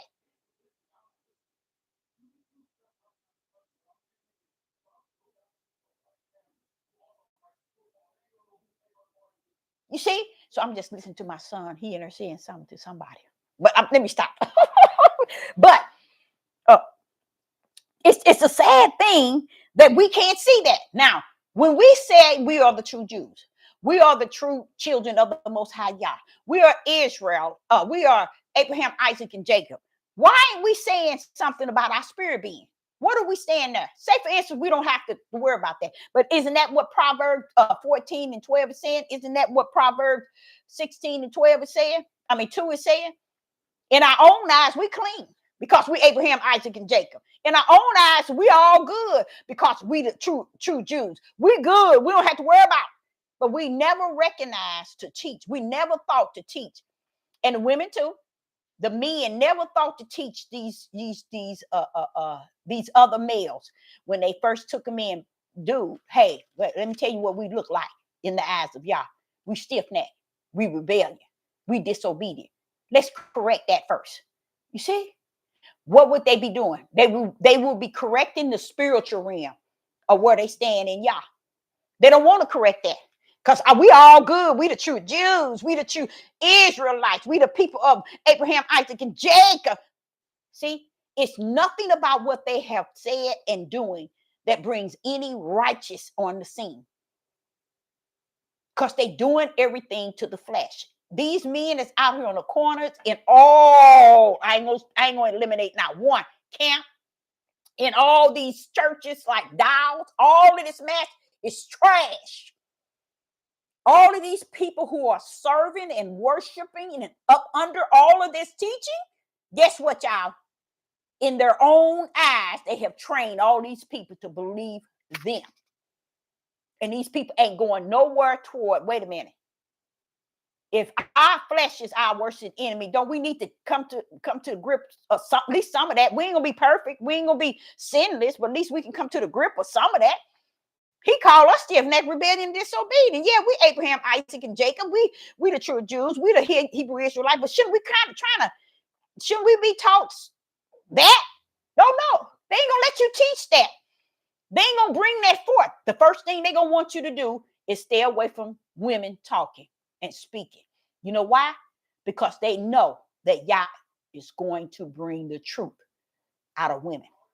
Women don't give a rat's about these camps, about male or female. When they work on behalf of Yah, they work hard. They get to the core of it, even if it got to be their own family. They don't sit and cut against each other. They more so trying to work for Yah. I ain't talking about everybody who say that I am this and this and this and this and this and out here trying to chase the world, and they seeing when he already prophesied what he gonna do to the world. Why do he need you to come and bring it back as if it's something I told you? I didn't tell you that. It was already written. So what are you talking about? The Father ain't gonna tell you to go tell the world he gonna do this and do this and do this. He gonna look at you and say, you got that and you read that, but you just repeating what you read. And people who weak and don't know no better, they'll think you somebody from me because you're repeating what you have mastered in your reading. And the people so ignorant, they just don't get it. So let them be as ignorant as they are, and they're going to be, because that's where their destiny in their own eyes is clean. You can't tell them nothing. When a man's eyes, when it ain't talking about male or female, it's talking about male and female. When they all clean in their own eyes, you can't tell them nothing. Why is that? There go Proverbs 14 and verse 12. Proverbs 16 and verse 2. It sat there and told you they clean in their own eyes. Well, how can you be clean in your own eyes and y'all over here measuring all them spirits in you? Y'all see what I'm saying? Don't get bent. It's going back. I'm still talking about the flesh. While y'all measuring them at the level of where their flesh is at, y'all sitting here telling you, hey, I'm checking all these demons in them called spirits. They only get one spirit. So where all these other spirits that are measuring in them? Proverbs 16 and verse 2, I measure the spirits that's in them. While you over here trying to make them all clean in their own eyes and calling them, oh, they the true this and they the true that. But wait a minute, what makes them the true what? And they ain't gave you no food for your spirit, but they want in the world what Yah has already prophesied that's coming down to the world and on the world. What are you feeding those who are not of the world? Are you giving them any food for the spirit? Yah is not sending nothing to nobody. And never have he ever send nobody to feed the world what he wanted them. He's going to tell his, you better get it right. I'm warning you. Not sending you to the world to tell you what you're going to do to the world and those that's in the world. They're gone. They're gone already. They gone not just in the flesh, but they gone already in the spirit. So you can't just go in this book and start pulling out all the prophecies, mastering them, dissecting them, searching them, and putting old dates on when Yah told you it when you're lying. It was already in here 1,000 years. I mean, not 1,000 years. Since the book brought forth what they brought forth. So how are you saying something that's new? People just don't understand. The one of the powerful thing of a flesh is the mind. I think about those who do card readings. I think they call them card reading and what is it? Psychics and so on and so on. People don't understand. If a person is bringing forth messages for things happening to people, it's not that Yah is coming to them and say, tell this person that this going to happen to them. When Yah, show me one where Yah is telling someone that's not lining up with him or got off the path with him, but he's concerned about you because you are homosexual. You sitting here leading a whole church or 2 or 3 churches, and Yah caught sending someone to tell you that you in trouble. For what? Why is somebody like that who is leading the whole world? And what happened? Nothing. No one never thought about it. Someone prophesied about T.D. Jakes coming down, right? I'm going to show you an example. Y'all going to do this, and y'all going to do this, and y'all going to do this, right? T.D. Jakes went down. Look where he at today. Back up and doing what he always did. No one ever checked back and said, wait a minute, if that was true, why did he come back up even greater? What's different with T.D. Jakes today that wasn't yesterday? Anybody? Anybody in the live chat? What's different? He's just going to do a different route. What's different today with T.D. Jakes is he's going to be more sharper at what he's done and what he's doing. So how did he get destroyed? You see? But people don't check people. See, you got to check. But I thought Yah said he gonna destroy him, and he was gonna die, and he was gonna eat it. See, they heard the prophecy, but yet they ain't beholding. See, you can say something, but if that person, you said that person gonna be destroyed and that person gonna die, how did that person come back up greater than they were when they oh no, baby, you better check out what T.D. Jakes is at now. He's back on board. He's out. His church is full now, all over again. Yes. No, he ain't going in no hiding. Go back and look and see where he at this weekend. You'll see him. He's back in his church. Shocked me, all them people there. But I thought the man was going to die. Now he was going to be destroyed and so on. Yeah, that's what I said. I said the same thing when I said, I said, wait a minute. So would you think somebody would go back and tell that individual, wait a minute, T.D. Jakes still, he's kicking up. Only thing now, he's more, what? Wiser. He's going to do it just a different way. He's more wiser. You see what I'm saying? And I'm like saying, but what about the person that prophesied that he was going to go down and be destroyed and he's going to die? What happened? How did he come back? I was shocked when I saw it. I said, okay, y'all, I see what you're doing. It's going to be your way or no way. And that's just it. So I saw that and I thought that was really strange. I said, well, wait a minute. Now I saw it about a month ago and this church was half full, but now he's doing his whole thing like he always done. And I'm like, I did not know he was back into business. Glory to be. Now I'm going to stop it at this here verse. I'm going to go to Galatians chapter 5, verse 16. This is my last, and I might not finish it because Galatians chapter 5, verse 16. And this will be my last chapter here. And I'm not going to try to, and I just want to cover this a little bit, even though that's, I guess I talked too much. Galatians chapter 5 and verse 16. Galatians chapter 5, verse 16. This I say then, walk in the spirit, and ye shall not fulfill the lust of the flesh. Walk in the spirit, and ye shall not fulfill the lust of the flesh. See, a lot of people don't believe that lust is heavy in our flesh, real heavy, along with other things that's in our flesh that we in full denial because we think in our flesh is all clean in our eyes. You see, and y'all saying all them spirits is attached to your spirit, and you run around here thinking you clean in your own eyes. And he says, when people are like that, Deborah, they already doomed to the lake of fire. Their destiny is already the lake of fire because they too clean in their own flesh. In their own flesh, they too clean.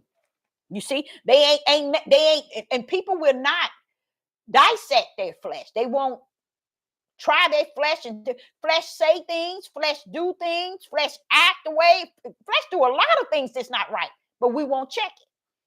We won't check it. Who do you think upholding hate, envy, jealousy, pride, ego? Your flesh. All that stuff is in your flesh. And just imagine all that's in your flesh, but yet you save over on this end in the spirit. You upright, you just. Y'all ain't going for that. He is not going for that. And he said, but I'm going to measure all them spirits that detach to you to show you in your own eyes you ain't as clean as you think you are. Check your flesh. Cause it to stand down. Charge it. Sit your ugly self down. Close your ugly mouth. Change your ugly mind. So your heart won't have so much hatred, evil and wicked, self-centered. So if already we are said we are like our forefathers, stiff-necked, rebellion, and disobedient, and this bad girl, salute that. I salute that. I salute it to the T because I see it. It's plainly seen amongst us as a people. Plainly seen. But yet we do away with all that. Oh, we ain't that. We ain't that. I don't care what nobody say. We ain't that. That's our flesh. And our flesh thinking it's going to stand in the kingdom. You know what I learned in it all, y'all? In this message is when he was kept taking me. And I said, why do you keep taking me there, Father? You took me in 4 verses talking about forgive your enemy. Forgive them that trespass against you. Forgive them that wrong you. Forgive them. And I said, what's all this with this and what? He said, Deborah, you know why? Your flesh so ugly, you need to forgive everybody. I said, that sure makes sense, Father. I couldn't understand. I didn't even put it in my lesson, y'all. That's how deep it was. I wanted to add it. I said, but I wouldn't know how to break that down like you broke it down to me. He said, that's why I asked those that have my ruach, forgive, and forgive, and forgive. Because that same way I'm telling you to forgive is the same way I have forgiven you. When you stand before me, I'm going to hold you blameless in spite of all that you have done and continue to do. Only thing different, I'm greater in you, and I'm tainting that. But outside of that, you still do things that does not please me. But because I'm greater in thee, I'm going to hold you blameless. So when somebody do something to you or somebody wrong you, forgive them like I in you forgiving you. It all makes, oh, y'all, he was breaking that thing down to me. He said, because if you're going to represent me and you say that I'm in you, you represent me. I forgive. Can you? Let's see if you can do that on the flesh. So that's what he's meaning. He said, forgive because I have forgiven you for everything you have done and you're going to do. I'm in you. And if you're going to walk in the Spirit forgive any and everybody. So how you going to walk in me, walk in the Spirit of who I am and still hold grudges and won't forgive? You ain't in me and I ain't in you until you learn that. You know, he was teaching me about flesh, y'all. This is what he added onto flesh. He gave me 4 verses, kept saying, forgive, forgive, forgive those who do this, forgive those who do this, forgive those who do this. Because if you could see what you done done, and in spite of all the things you have done, I have forgiven you. So anything somebody else have done to you, forgive them. Because you can't walk in the Spirit, and I am the Spirit you walking in. And I forgive any and everybody. And you running around here not being a forgiver. Forgive them. Forgive them. Forgive them. Forgive them. And he means that, y'all. He ain't playing. So you want to check that flesh? Check that. How about that? How about that? Forgive. And I ain't talking about that fake forgiveness, because I'm going to tell you something. I like what he said. He's going to measure the spirits. So you can sit in your own eyes and be justified, clarified, and identified by the things that you say you do, but you just don't know who sees it, who knows it all. So I couldn't understand, y'all. I could not understand, why are you keep putting forgiveness in my lesson, Father, y'all? He began to tell me about forgiveness. The reason why I'm asking, if you your own worst enemy to yourself, how greater could the individual be your enemy than you are to yourself? Now tell me, who can check that? But the Most High, y'all. That's what he was for. He was trying to get me in a place where I could see exactly what he's saying in the spiritual realm. And he got me. He got me. Because it made so much sense. If I'm my own worst enemy, how could anybody outside of who I am to myself be worse to me? Huh? If I'm my own worst enemy, how could somebody else be worse than me to myself? So he said, forgive them. Because if I have forgiven you and I'm in you, and I keep forgiving you for everything you do, and I told you, Deborah, when you stand before me, I'm going to hold you blameless. So if I'm in you and I'm greater in you and I'm holding you blameless for all the things you've done, the least you can do is represent me when you walk in my spirit and forgive others. Praise the mighty Yah. He was whooping me, y'all. 4 verses. I didn't even add them to the lesson, but I had to throw that on in there. You see, we think we something in this flesh. We really do. We think we something in this flesh. Now that there will go over all y'all heads, because the heart is so hardened. The mind is so wicked. It couldn't see itself forgiven. But when you think of it like the Most High broke that thing down to me, if I'm in you and I'm greater in you than he that's in the world, and I have forgiven you for all that you have done and what you're going to do, surely if you're going to walk in my spirit, you got to also forgive as I have forgiven you. And if you are your own worst enemy, how can anybody be worse than you to yourself? And if I'm going to hold you blameless, you got to walk in the spirit of he that forgives. Because the first thing I did is I forgave you. And you still do wrong, and I'm still forgiving you. So learn to forgive. It's walking in the Spirit. It's walking in the Spirit. If he is the Spirit he's saying you walk in, look at it. Let me see where we at. Galatians verse 16.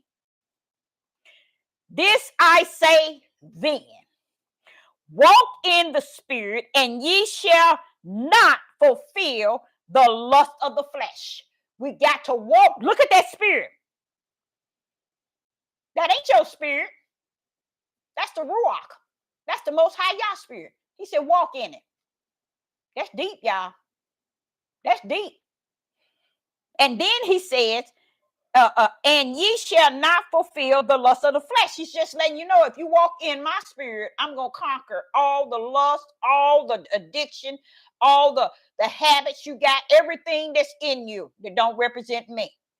Walk in my spirit. I'm going to clean that mess up. Oh, y'all don't know what that feel like to me.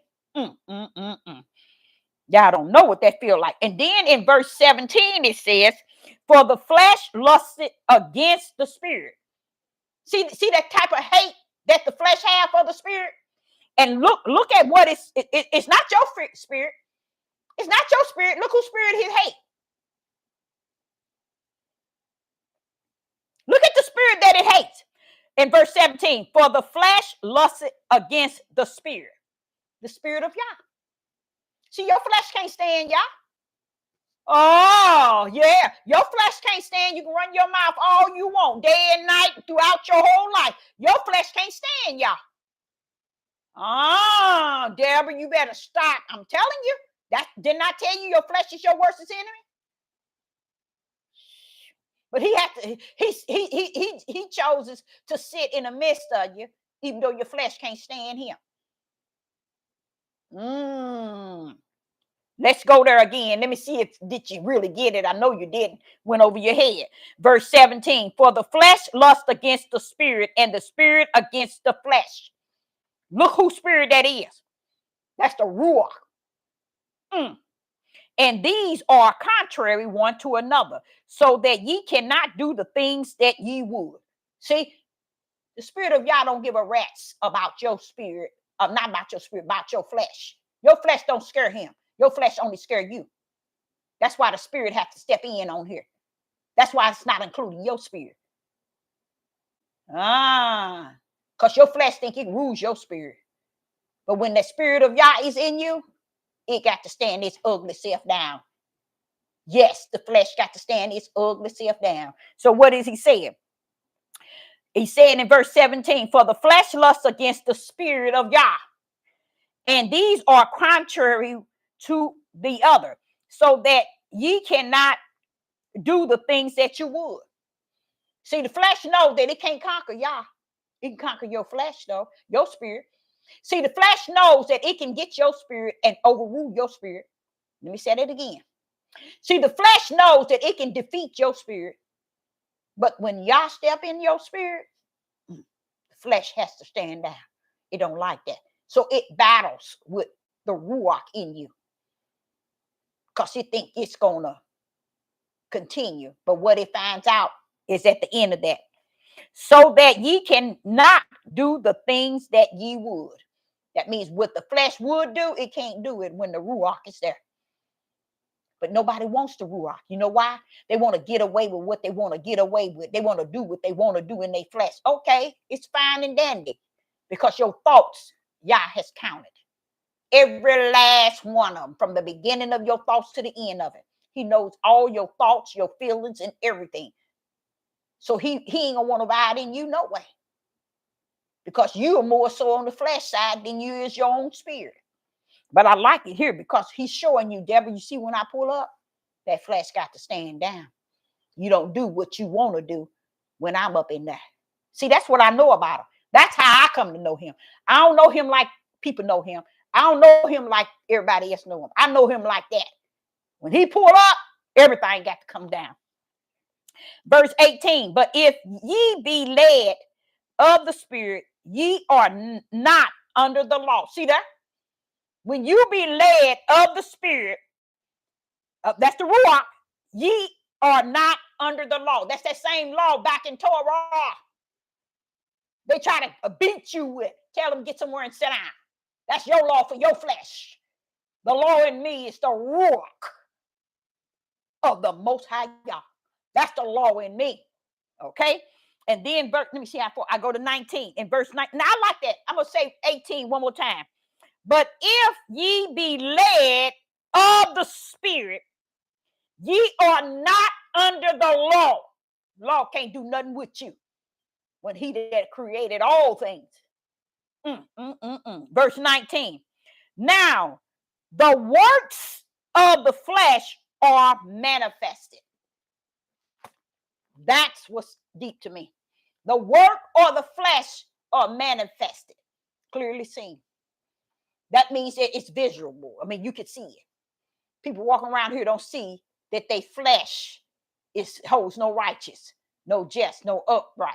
Don't think righteous, don't feel righteous, don't have the right heart, don't have the right mind, stiff-necked, rebellion, disobedient, whoremongers, adulterous, lust, hate, envy, jealousy. All these things is in the flesh, loaded from head to toe, and walking around here saying, I'm saved. I got the ruach. See, I like that lesson because the flesh is only what the flesh believes that it is. But I like what he said. It's always, it's on its way to the lake of fire. Because people have lived out their whole life the way of the flesh. That's why they got such a hardened heart toward everything. The way they think is hardened heart. It's just hardened. It's just think the wrong way. We have to have the same mind that's within Christ. We have to have that. And don't tell me you can't have that. Now one of you can tell me. Who can tell? Wait a minute. Don't tell nobody that you can't have the same mind that was in Christ. Why is it that we can do this? Why is it that we can have that same mind that's in Christ? Why is it or better? How about that? How about that? Why is it that we too can have the same mind that was in Christ? Why is that? Anybody in the live chat before we leave off? Let me get 3 people tell me why is it that we too can have the same mind that was in Christ or greater? Why is it? I'm gonna wait to 3, and that'll be my 3, and that'll be the E. That'll be the end. 3, just 3. Same spirit. And yeah, somewhat, but not quite. Yeah, I guess you could say it. The Ruach can live in us, right? Okay, so it's the same spirit. But why did Yeshua say we should do a greater signs and wonders? Why would you think he would say that?